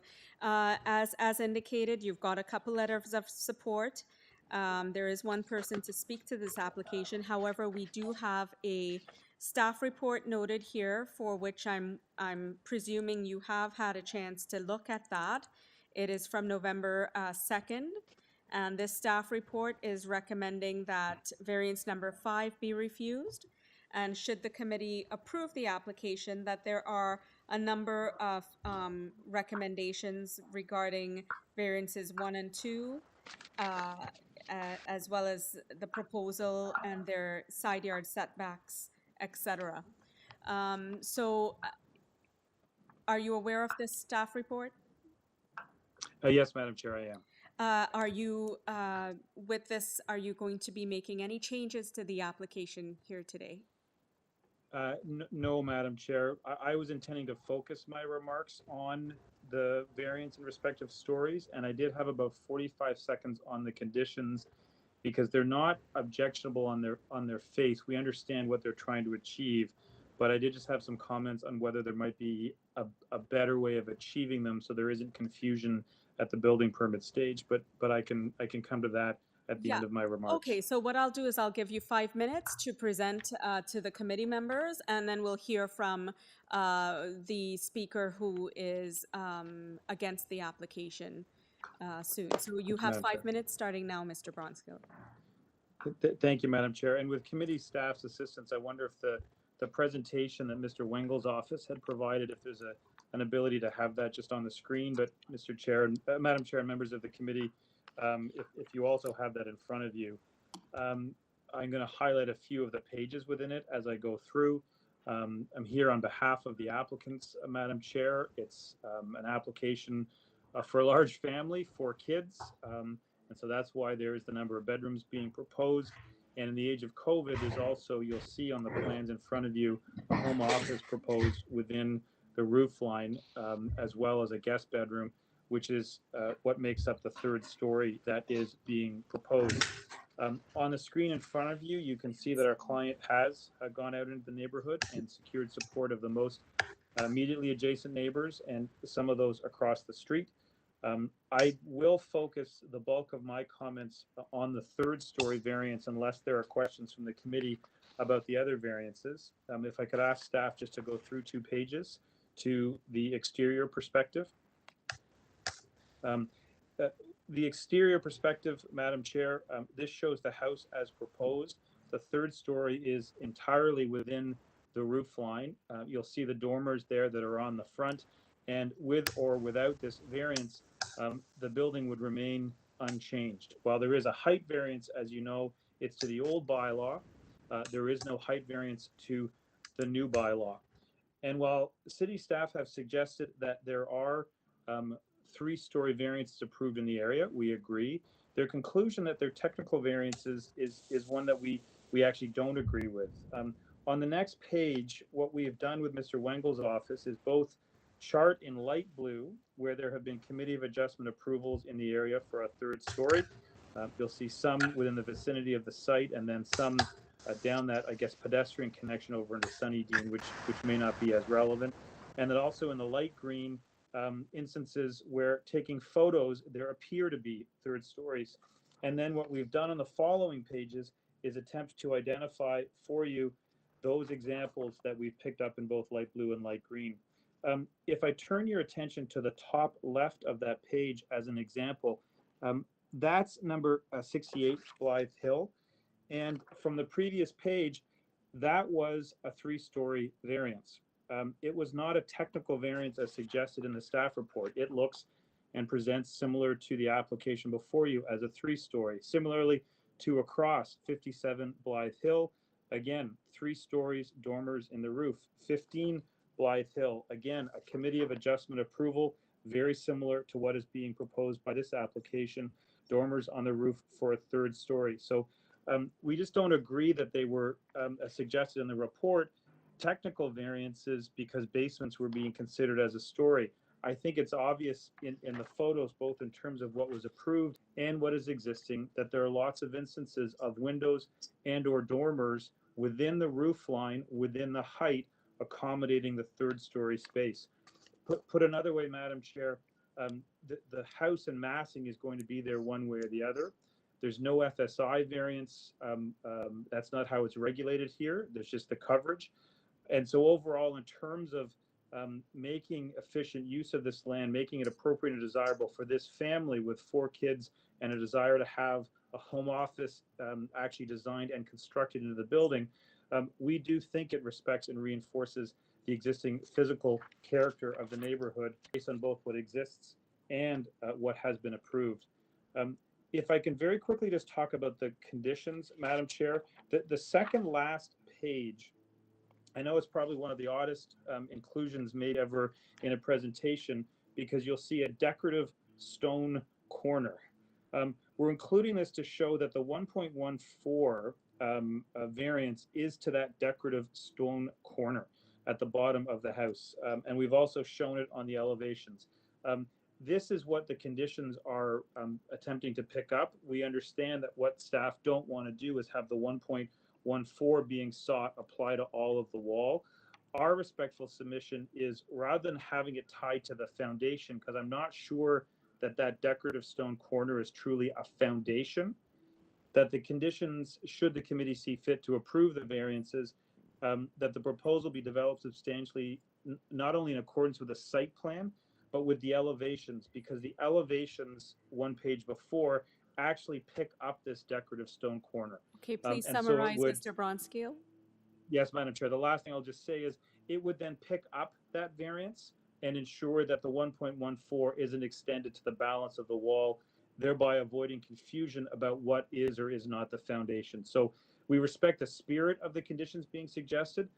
We could live with them, but in terms of certainty, we're just proposing an alternative that we hope might achieve the same thing. Okay. Thank you, Madam Chair. Committee members, I'll turn it over to you. Any questions of Mr. Bronskill at this time? Okay, we do have one more person to hear from, Ms. Nancy White. Ms. White, are you there? Ms. Nancy White?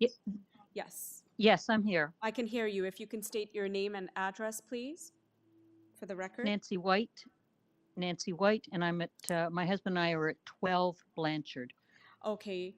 Ms. White, can you, you have 5 minutes to state your concerns? No, we have no concerns. We live across the road from the proposed residence, and I just wanted to add our support. We think that the proposed residence is very much in keeping with the rest of the neighborhood, and we have no objection to the third story when we've seen how it's enclosed within the roof. And the family has lived on the street for approximately 10 years, and we think that their proposal is a very, very good one that fits in with the rest of the neighborhood. Okay, thank you so much for your support.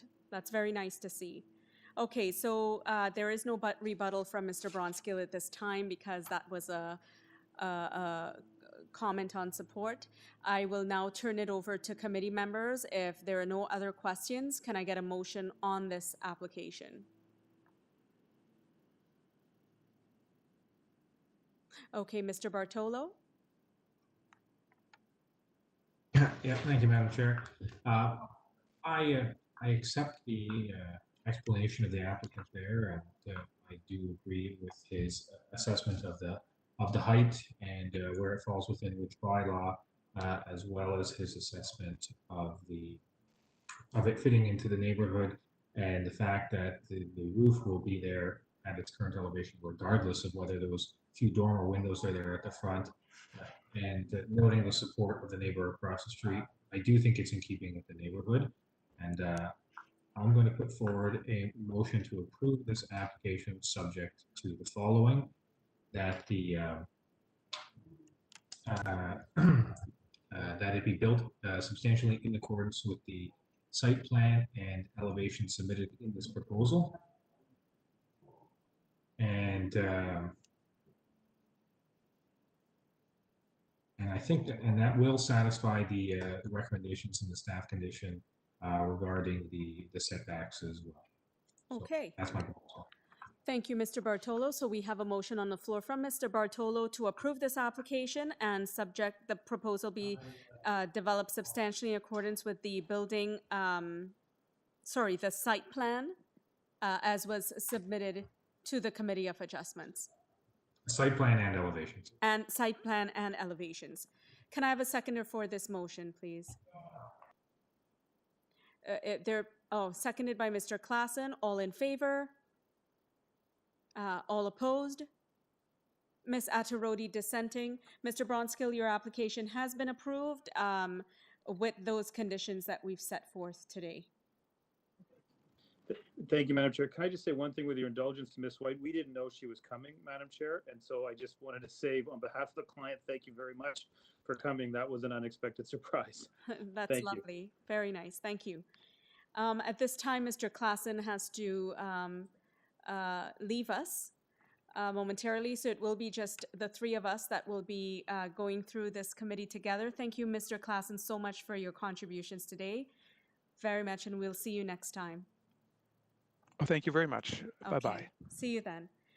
Okay, so remaining committee members, let's turn our attention then, and I'll be a voting member as well as chairing from here on in, to item number 38.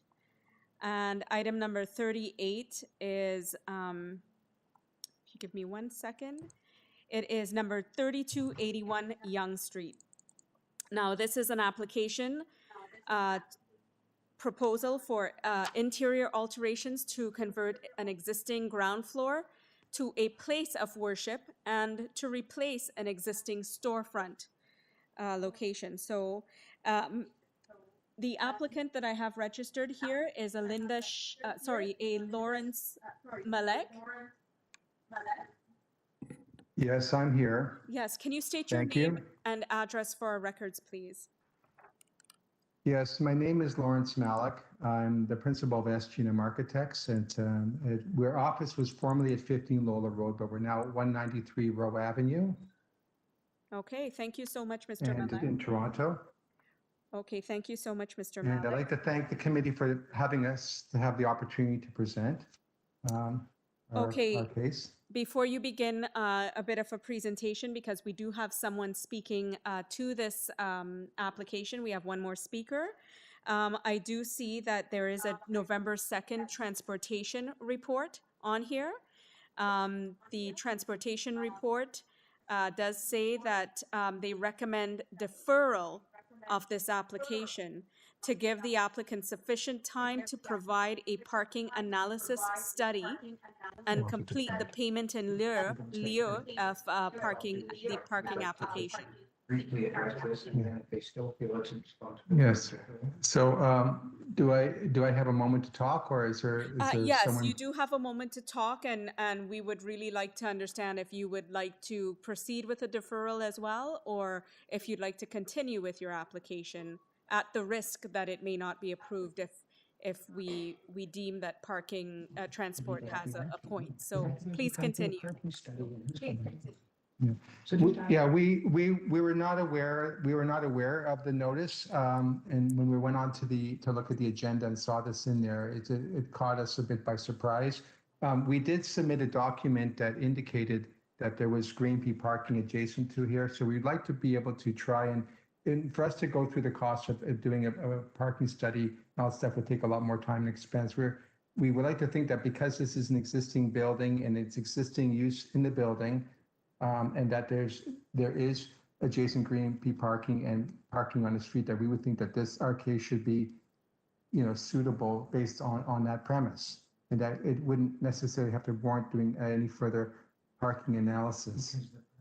Okay, so you are opting to not do a deferral. You've provided a bit of an explanation.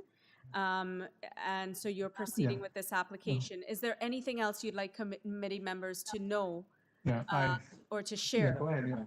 I have my staff with me on this application. He tried to get application in to speak, but somehow he wasn't. Missed the deadline. He wasn't able to get his request in there. But Sure, if you'd like to bring him on the line, I'll have him state his name and address, please, for the record. I'm John Hinrichs, 471 Church Street, Toronto, Ontario. Okay, thank you, Mr. Hendricks. If you'd like to share with us your So I was the designer of this project. Sorry, I was the designer of this project. Lawrence and I are colleagues. So why we will go for a deferral if necessary. But if you look at our plans, the Kabbalah Center currently occupies the second floor. So moving down to the first floor does not create any additional parking burden. There is the 26 spaces immediately behind us on the green P map. There are easily 20 spaces on both sides of Yonge Street within a block of us, and 5 spaces on the side street. So there's no shortage of parking. Kabbalah as a group the full occupancy occurs maybe twice a year.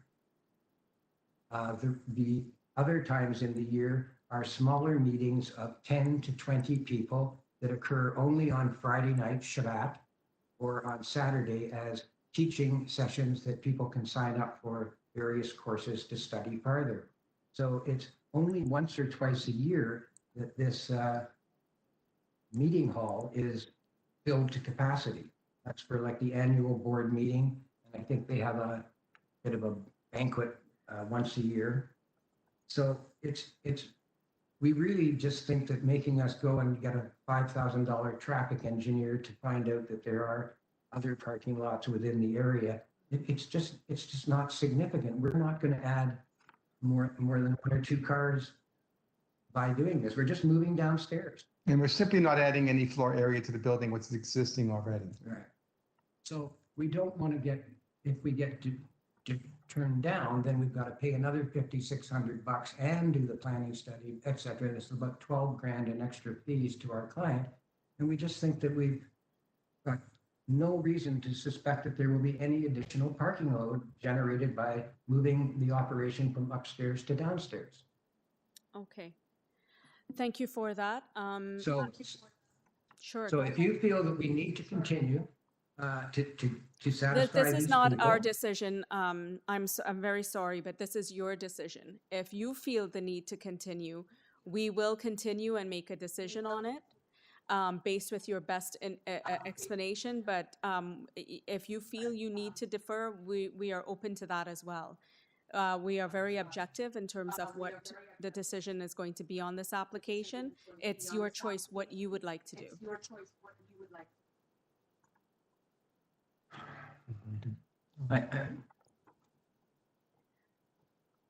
I'm at a loss because unless what I just said about the parking holds some weight with the members of the committee, that they will overlook this report from internal report, which is sometimes difficult to do, then we'll have to ask for a deferment.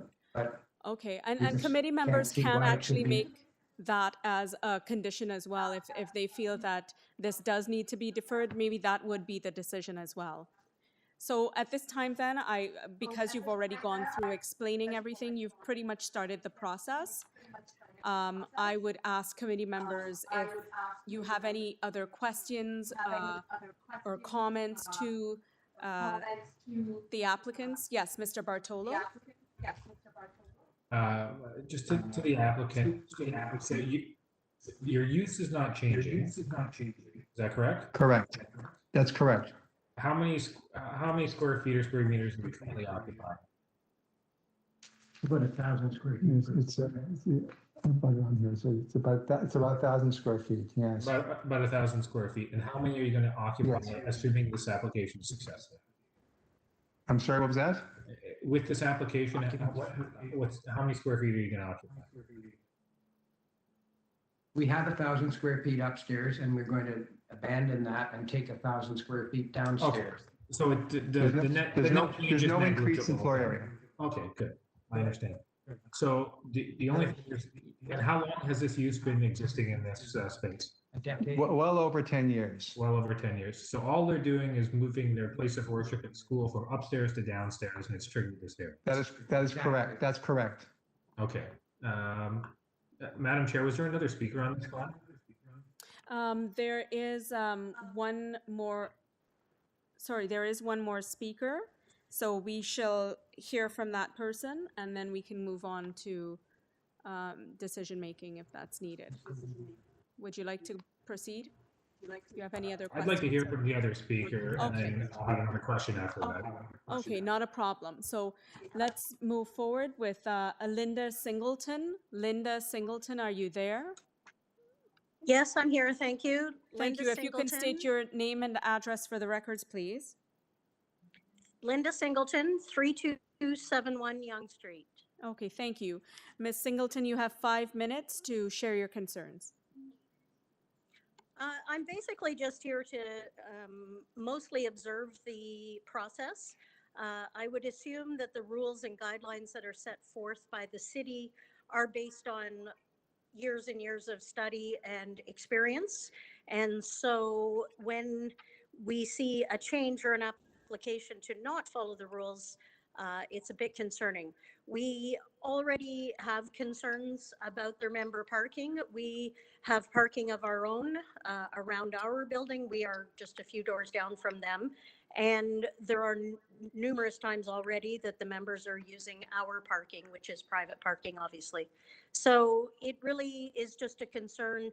I had not realized they were moving from upstairs to downstairs. I just assumed, based on what I could see of the application, that they were increasing the usage, and therefore I was very concerned because there's already a parking concern in this area, and then to add more would be a problem. Okay, so Ms. Singleton, I guess I would like to ask you a question. Now, knowing that they're not really changing anything, they're just moving the same square footage from one part of the building to another and offering a service there, does that make you feel a little bit more comforted, or do you still have concerns about this? It certainly makes me feel a bit better. Yes, absolutely. I don't know how they wouldn't, like, are they giving up the upper floor completely, or are they just, are we giving an inch and then they're going to get a mile? You know what I mean? Is it going to turn into 2,000 feet? Right. And so Okay, that would well, be my question. If it's, let's find out. Let's find out. So how about I put that right back, unless there's any questions from the committee members to Ms. Singleton. Any other questions? Okay, seeing that there's none, let's put it right back to Mr. Malek and Mr. Hendricks. Could you respond to Ms. Singleton's concerns? Yeah, so the ground floor space was previously, well, the ground floor space prior to our request to have the Kabbalah Center relocated to the main floor, it was vacant, was formerly vacant retail space. And so the space, we're just looking to relocate, as is stated, from the second floor down to the main floor. The second floor could potentially be sublet for future use, but the application basically is just about relocating the Kabbalah Center from the second floor to the main floor. So, and as I said, we're not talking about any increased congregation occupancy and no increased floor area. And I also want to add that if the Kabbalah Center is going to be at the Main Street level, I think it's going to encourage and promote more pedestrian activity for people coming in directly at the sidewalk.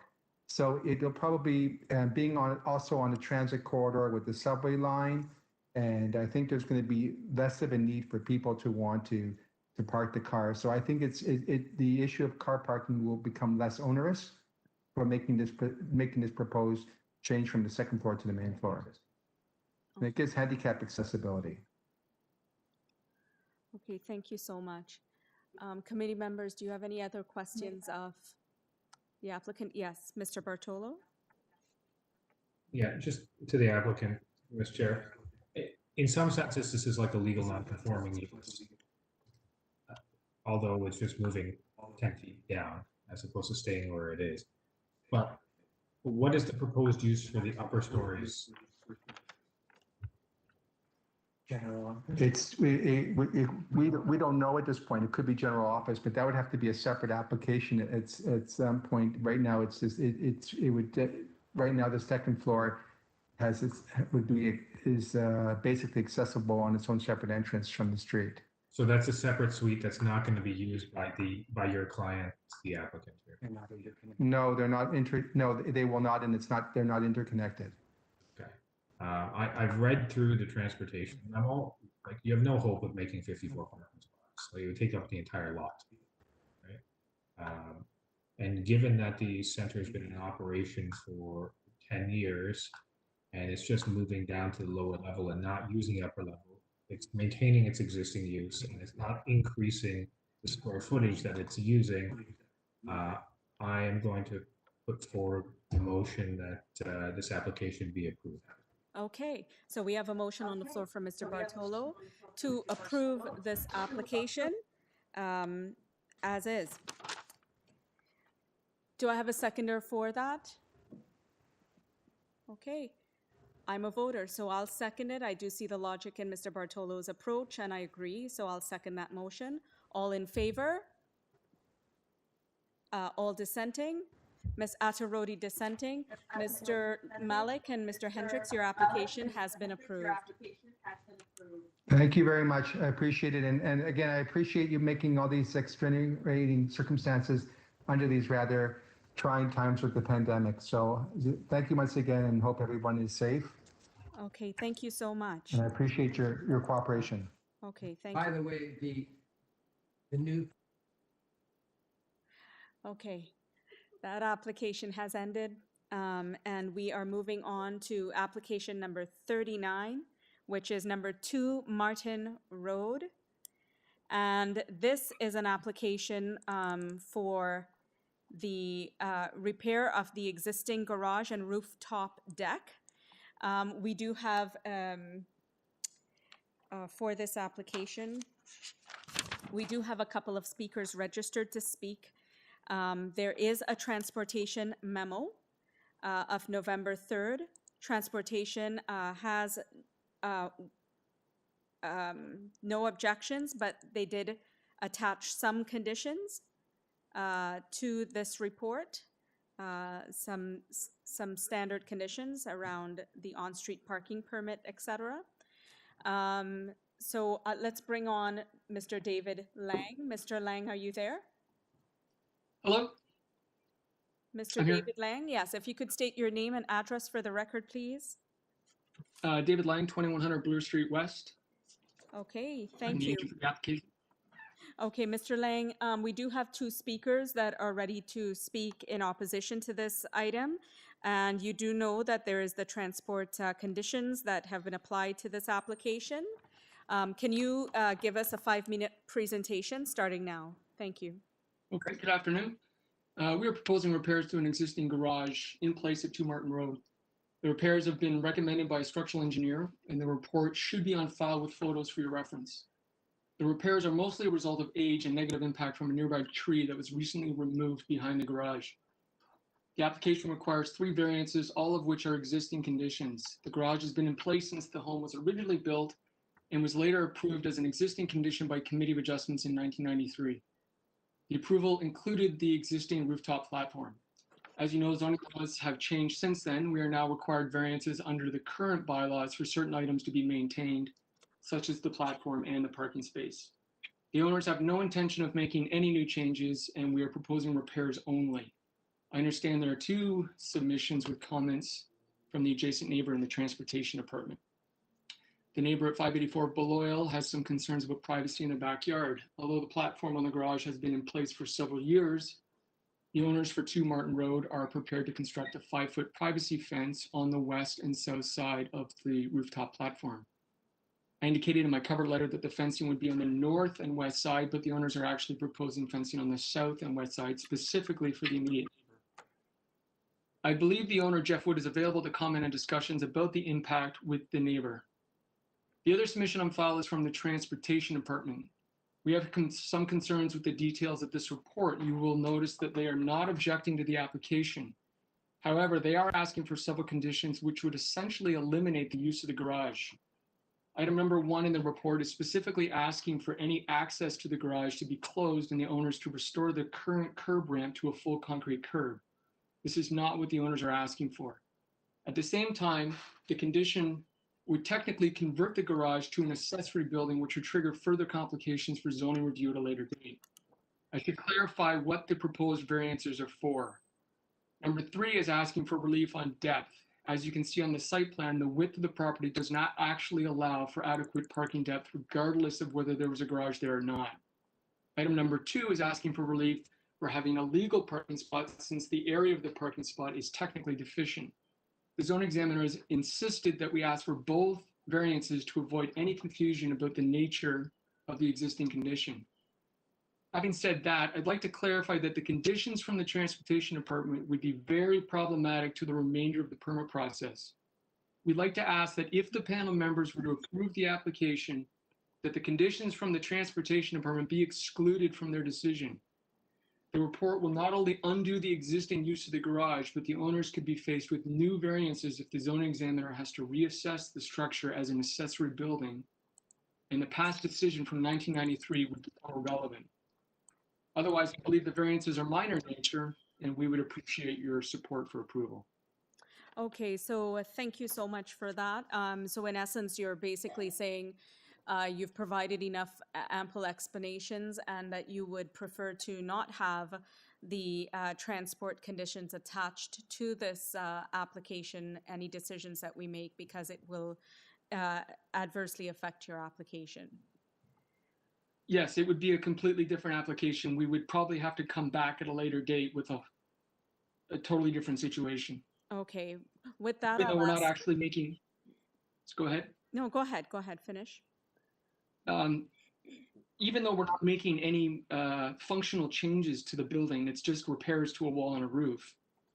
The way everything has been defined and set up by the zoning examiner, making any adjustments as the transportation department has described makes it a completely different application. So we would have a lot of problems, not just for the permit process, but during construction, all of a sudden everything looks different. Okay. Committee members, do you have any questions or comments for Mr. Lang? Yes, Mr. Bartolo, go ahead, please. Thank you, Madam Chair. Just to the applicant, quick confirmation items. Your area of the garage is not increasing, correct? Correct. Your height is not increasing? Correct. No, not increasing, no. And no new curb cuts or any encumbrances like that? No, everything is staying exactly as it is right now. These are purely repairs? Correct. Okay, that's all. Thank you. Thank you so much. If there are no other questions, let's move on to the first speaker registered on the list. We've got a Jeff Wood. Mr. Jeff Wood, are you there? Yeah, hi, I'm actually the owner of 2 Martin Road. Oh, sorry, yeah, sorry. yeah, So yeah. we had you at an No problem. earlier application, so I just, I wanted to make sure that your name did appear. So you're in support of your application, so thank you for that. Yeah, nothing to add. Okay, so then let's move on to speaker number 2, Mr. Reed McGregor. Mr. Reed McGregor, are you there? Calling one more time, Mr. Reed McGregor. Madam Chair, we've searched for Reed McGregor, first name, last name, and by telephone number, and they appear not to be present. Okay, thank you, Mr. Clapp. So in the absence of any other speakers, we've got before us an application for which it's the same item that's just being repaired. There is no additional height, width, length that, forms part of additional pieces to this application or additional variances. So they're asking us to look at not including transportation's conditions based on those reasons. And so we have a decision to make. Can I get a motion on this application, please?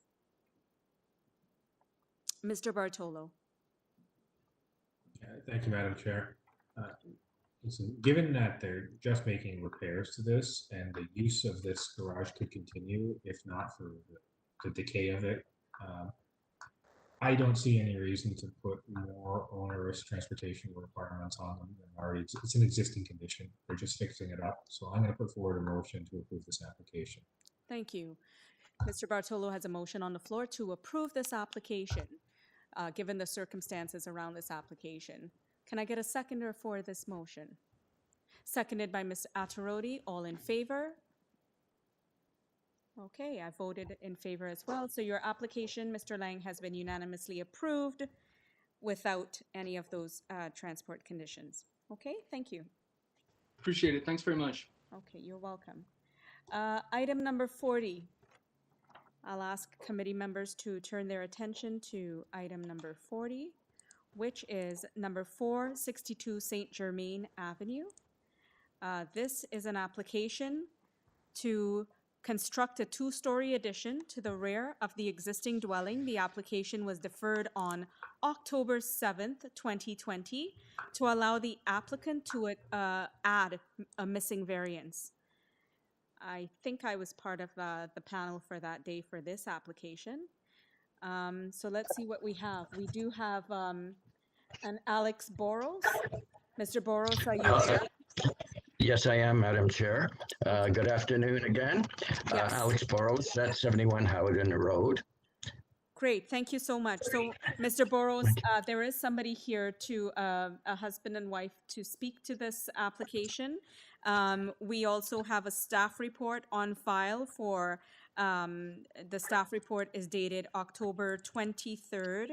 And in this staff report, they say that there is one condition that you provide permanent opaque screening or fencing along the east edge of the proposed rear deck with a minimum height of 1.5 meters from the floor.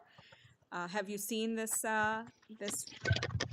request Yeah, of, yes, I have, Madam Chair. I have actually sent into staff recently revised, updated plans that does show the screening along the east side of the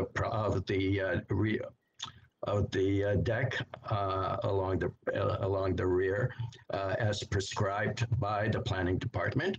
As well, I have also updated the drawings, which again has been sent to staff, which was a comment made by the transportation department, which was just labeling the size of the existing parking in the front of the house. okay, so you are indeed addressing, you're saying, Transport's report of October 30th, where they basically Yes. wanted deferral so that you can revise the site plan. You're indicating that you have done what they have asked of you and you have submitted that? Yes, I have, Madam Chair. Okay, let me just check with planning if they have received the updated site plan. And planning has just confirmed that they have received the updated site plan that addresses the transportation report. So I'm letting committee members know that. And it also addresses, he's in agreement with addressing the staff report as well of the condition of opaque screens. Is there anything else you would like to add, Mr. Boros, before I ask the committee members? If maybe a very short explanation. Yeah, sure. So, Madam Chair and committee, this is an application for a two-story rear addition. This particular house is existing, so we're retaining the existing look and the front elevation of the house itself, as it has been built within about the last 50 years ago. There is or should be a more updated site plan as well, because we are sandwiched in between two new houses that have been built over the last 10 years, both of them with below grade garages. So again, our house not only matches the length of the existing houses, but is actually shorter than the house at number 464. So I don't know if this is the latest site plan. But again, just to explain, the 80 or 90% of the houses on St. Germaine are brand new houses that have been built over the last 10 years, 10 or 15 years or so. So again, we're also within the under the maximum coverage that's allowed. We're also under the height that's allowed in the area, and as well within the maximum length of the houses that are that's under the bylaw. The only real variances we have is maintaining the two side yard setbacks, that is the east and west side yard setbacks, the same as the existing house. So that's really east and west side yard variances. And the other is that of parking. So since we don't meet the actual zoning bylaws in terms of the existing driveway, which again has been used for a very long time. So in lieu of that, we basically put in the zero parking requirement, as opposed to having parking. Thank you, Madam Chair. Okay. Mr. Boros, staff wanted me to double check with you if the plans that are up are the latest ones that you see there. The plans are, oh yeah, so that, right, that's the one. That is Correct. right. So then we are confirming that we have received your updated plans. Perfect, yes. Again, it shows the relationship of our proposed two-story to the existing situation, with again both our two neighbors being brand new houses, again built within the last 10 years, and again both of our neighbors have a below-grade garage at the time that it was allowed at that time. Okay, Mr. Burrows, now I will turn it over to committee members if you have any questions of Mr. Burrows. Of course. Yes, Mr. Bartolo, you have a question? Yeah, just quickly, thank you. Of course. The existing the side yard setback being proposed here in your application, sir, therefore, that's an existing condition? You're not. Yes, it is. Okay. Yes, it is, Mr. Barto. Okay, thank you. They're Thank you. existing. At this time, if there are no more questions, let's take it to our next speaker. We've got an Anka and Constantine Puyu. Hi. Yes, can you hear me? State your name and address, please, for the record? Yes, my name is Anka Puyu, and I am at 460 Germaine Avenue, Toronto. Okay, thank you. Ms. Puyu, you have 5 minutes to tell us your concerns, and please note the new site plan that the applicant has already provided that addresses some of the concerns from transport, as well as the conditions that the staff report has already put on this application. You have 5 minutes starting now. Thank you. Okay, thank you.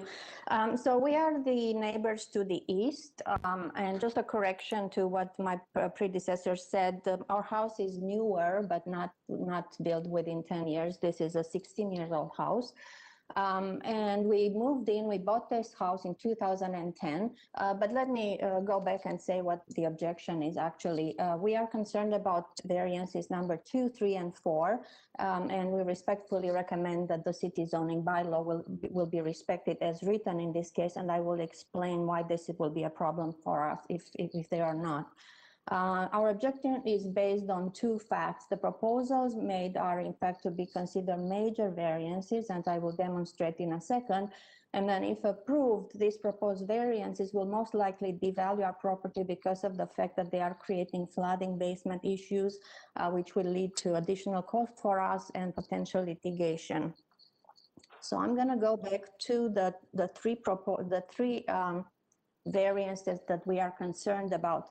Variances 2 and 3 are basically requesting a reduction of 82% from the minimum required yard setback on the east side. That's the bylaw.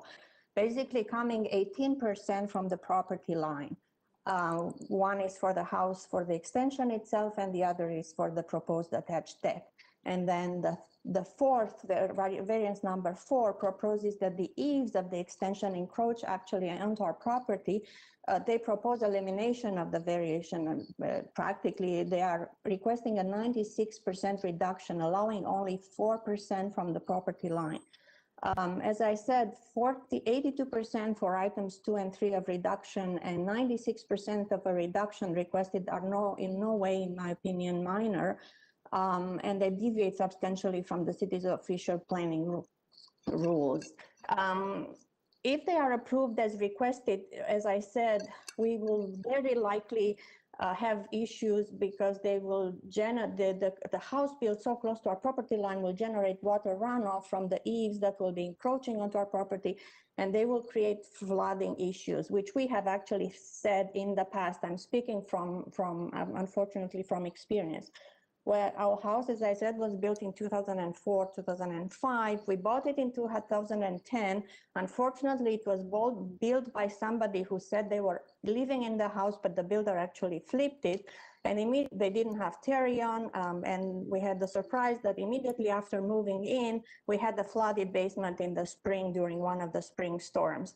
Because the distance between this happened on the existing house right now at 462. Because the houses are already too close to each other, the issue could not be fixed from the outside. So we asked several companies to come and quote us, and we had to do it from the inside. This was a finished basement. We had $30,000 cost to rip off drywall, to rip off flooring, to redo everything. Now, allowing water runoff from the encroaching eaves of the extension to fall directly onto our house will clearly lead to significant future flooding issues. I'm absolutely sure of that, because there is no enough room between the houses for water to be absorbed. As you know, this existing house was built 50 years ago. At the time, these bylaws did not exist. The basement were there just to store, coal and fuel. So there was no concern at the time about any flooding or any issues with the basements. But now these basements in these new houses and in the proposed new house, they are livable spaces. And I'm concerned that by coming so close to the property line, we will have basement issues in the past, in the future. And quite frankly, I don't think we can afford to pay this kind of money in the future to fix them from the inside and tear up our basement again. So I'm very, very concerned about this, actually. Both my husband and I are recently early retired because of COVID, so I don't think we can afford to go through the hassle of having a flooded basement as we've had in the past. So this is my concern. All right, thank you so much, Ms. Puyu. And just to advise that things like the drainage, et cetera, they will have to pass through building to receive a permit to do that. And if that is a concern, they would not receive a permit to do any changes right now to the property. So those are assessed already, but I'll flip this back to Mr. Alex Boros. Unless there's any questions actually from our panel. Sorry, members. not here. Any So questions? So Mr. Boros, you have 5 minutes to rebut and any arguments that you wish to with respect to Ms. Piyu's concerns. Thank you very much, Madam Chair. So in addressing Ms. Pugh's questions and concerns, number one, as well, the committee is aware of that, during the building permit process, we need to present both a drainage plan and as well a roof plan that addresses all concerns regarding all water runoff and as well drainage.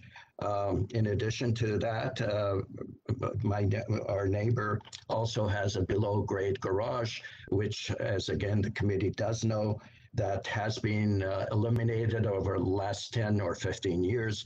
And again, the reason for that below-grade garage or the elimination of below-grade garage was that of drainage and our water runoff or water runoff back into the garages, which again could be a point of concern for my neighbor.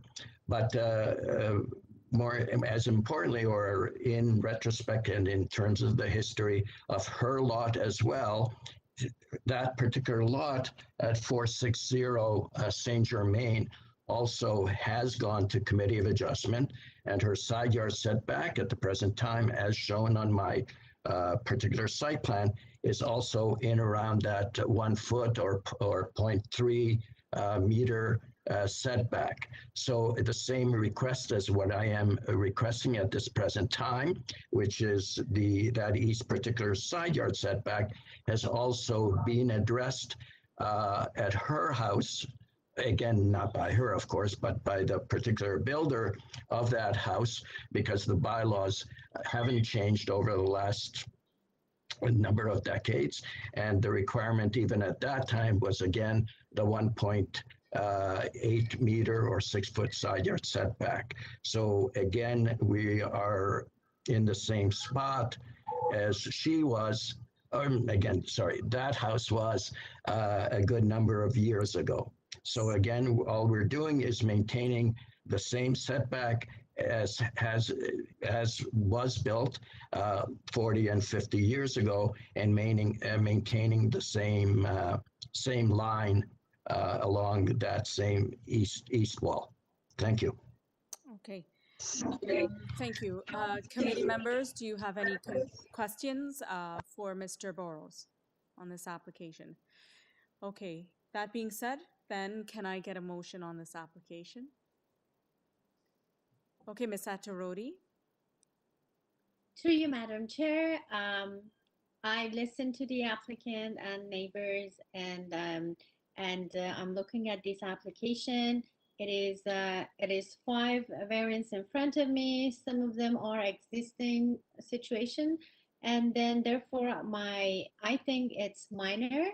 And I want to put forward a motion to approve this application with two conditions. Number one is the applicant is to provide permanent opaque screening or fencing along the east edge of the property or proposed rear deck with a minimum height of 1.5 meters from the floor. And also, I would like to tie it to the revised site plan provided by applicant, which also have the dimension for the existing parking space and the curb cut.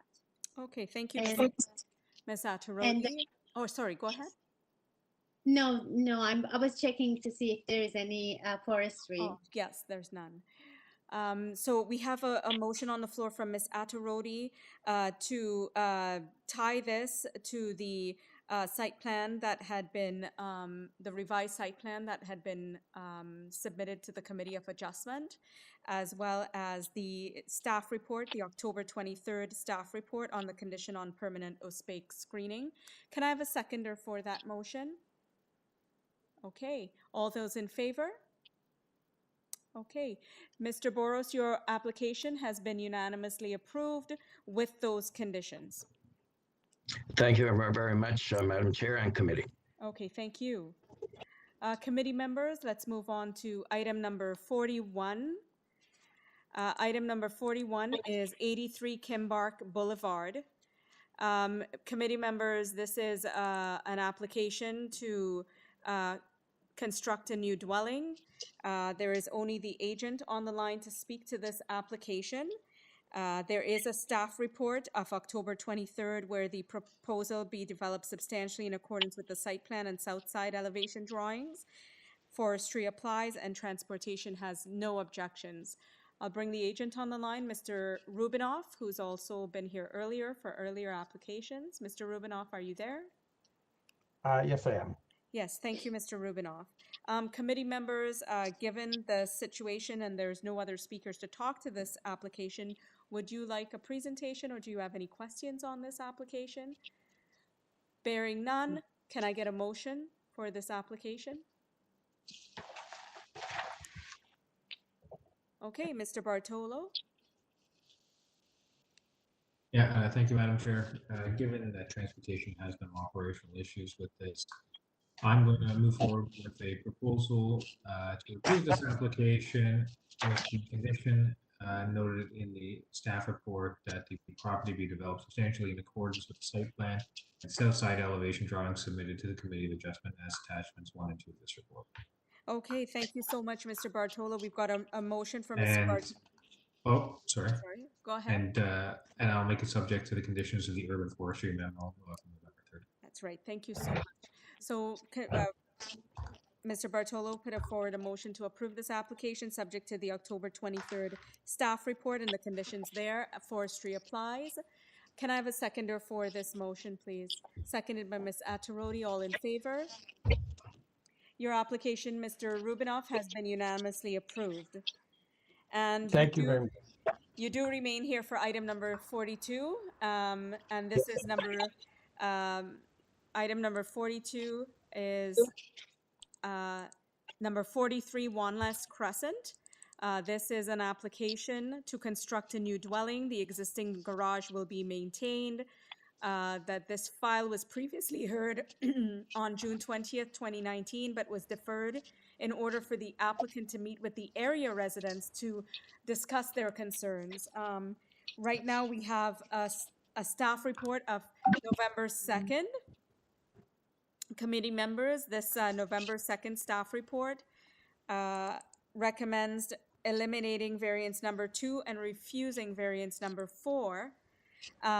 Also, forestry applies. We do also have a transportation report, which is recommending refusal, and we have 2 other speakers additionally to the agent for this file. So perhaps Mr. Rubinoff, if you can begin by giving us a 5-minute presentation that addresses all of those concerns. Thank you. Sure, thank you. First of all, I just wanted to address the transportation concern. They were concerned with a site plan that showed a hammerhead driveway on the property. That has been removed. And if you look at the latest site plan, I'm sure staff can put it up. It's just a straight driveway now.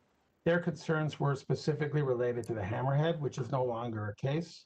So since that was a last minute kind of alteration at the request of planning, I don't think transportation had a chance to edit it. So as you can see, the driveway is just strictly a straight up driveway into the garage without no more hammerhead. That's all become grassed area now. So that's one of the things about this.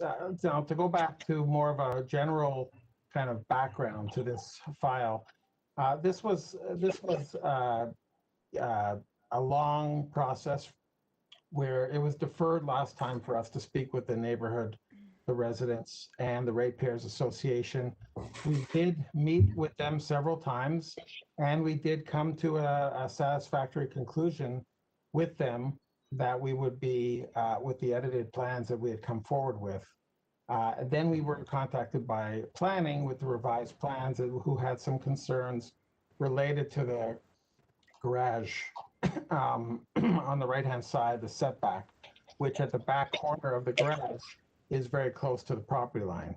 However, the previous application had a garage which was more of a concern, so that was the reason why we had changed the garage to be more of a conventional shape. It actually meets the requirements of the zoning bylaw. The garage itself is a proper garage now. This was designed with consultation with the neighbors and the Ratepayers Association. We're very conscious of it. We did set back, we did set back the second floor above the garage. It's actually 4 feet away from the property line at the front part of the garage, and it steps back. As you go further back, it steps back even further. So the whole thing about the concern expressed by planning in the latest report was just something they came up with at the last minute, because we've been working with planning consistently for the past 2 months, trying to resolve their concerns. And our suggestion was to pull back the second floor, it was their suggestion, to pull back the second floor, which we did. And I thought we had an understanding, but then they have a concern with regards to the garage. If there's an existing survey that you can put up as well, that would be helpful just to show what the existing condition was on this application. But those were the two concerns they had. The concern they had was that the garage would be impacted being close to the property line. But we had spoken with that neighbor, and they had expressed to us that they didn't have any further concerns with this. I just want to show you the existing condition. If you look at the garage, it goes along the property line consistently at that 0 lot line base. The new site plan pulls away from it. The other thing about this garage was it didn't actually work. It was narrowed. It was almost like a narrowing garage inside, so you couldn't really use it as a garage. This one has a proper garage. So we've made lots of efforts. We've spoken with and I recently had a conversation with the Ratepayers Association, who also said that they wouldn't bring up any concerns because they hadn't seen anything in the file from any of them. I don't believe you have any correspondence from neighbors. I understand there's some speakers, and we'll see who it is. The existing driveway was a circular driveway, and it's been there for many years. It wasn't from the new owners. It had been there for many years. The previous owner, I think, had illegally put in a circular driveway. So now it's being restored to a straight up driveway.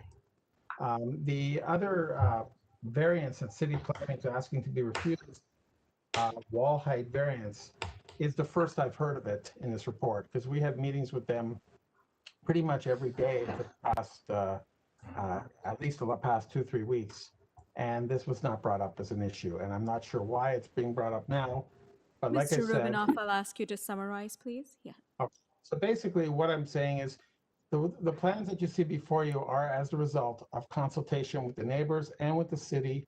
And we believe that what we came up with is something that was consultative and resulted in something that did not create concerns.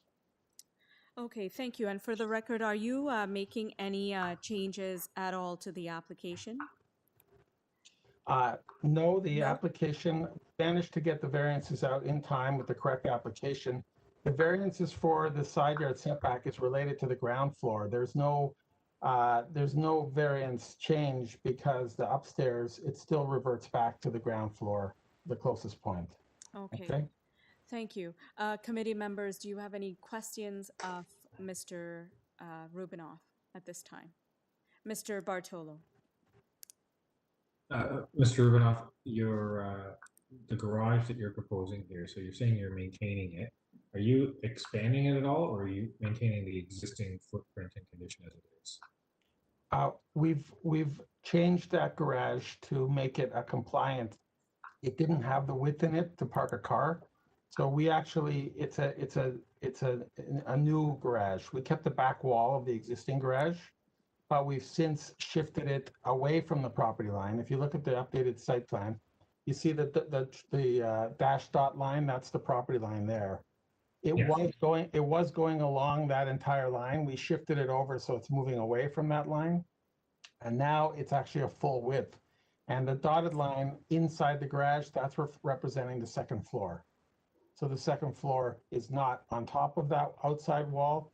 It's actually jogged in quite a bit from the property line, as shown here. So yeah, the previous garage was right along the property line and it was too narrow. So we just redesigned that garage. We kept the back wall, but that's pretty much it. Okay. Got it. Okay. If there are no other questions, we'll move on to the two speakers registered for concerns for this application. Let's start with James Tolfo. Mr. Tolfo, James Tolfo, are you there? Madam Chair, Mr. Tolfo is not present in the attendee list, neither under phone number or name. Okay, thank you. And neither is Mr. Lutz Fulgraf.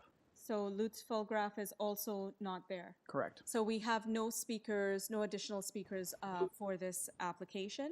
It's just the. If I could just say, Lutz is the chair of the Ratepayers Association, and he was the one I spoke to a few days ago who agreed he had no concerns. Yes. Okay. And you cleared his concerns. Yes. Okay. Thank you. With that, if we have no other questions of Mr. Rubinoff, we do have his explanations for the reason why he feels he has addressed the staff report, as well as he's given an explanation for the November 2nd transportation report. Forestry does apply as well. So can I get a motion on this application?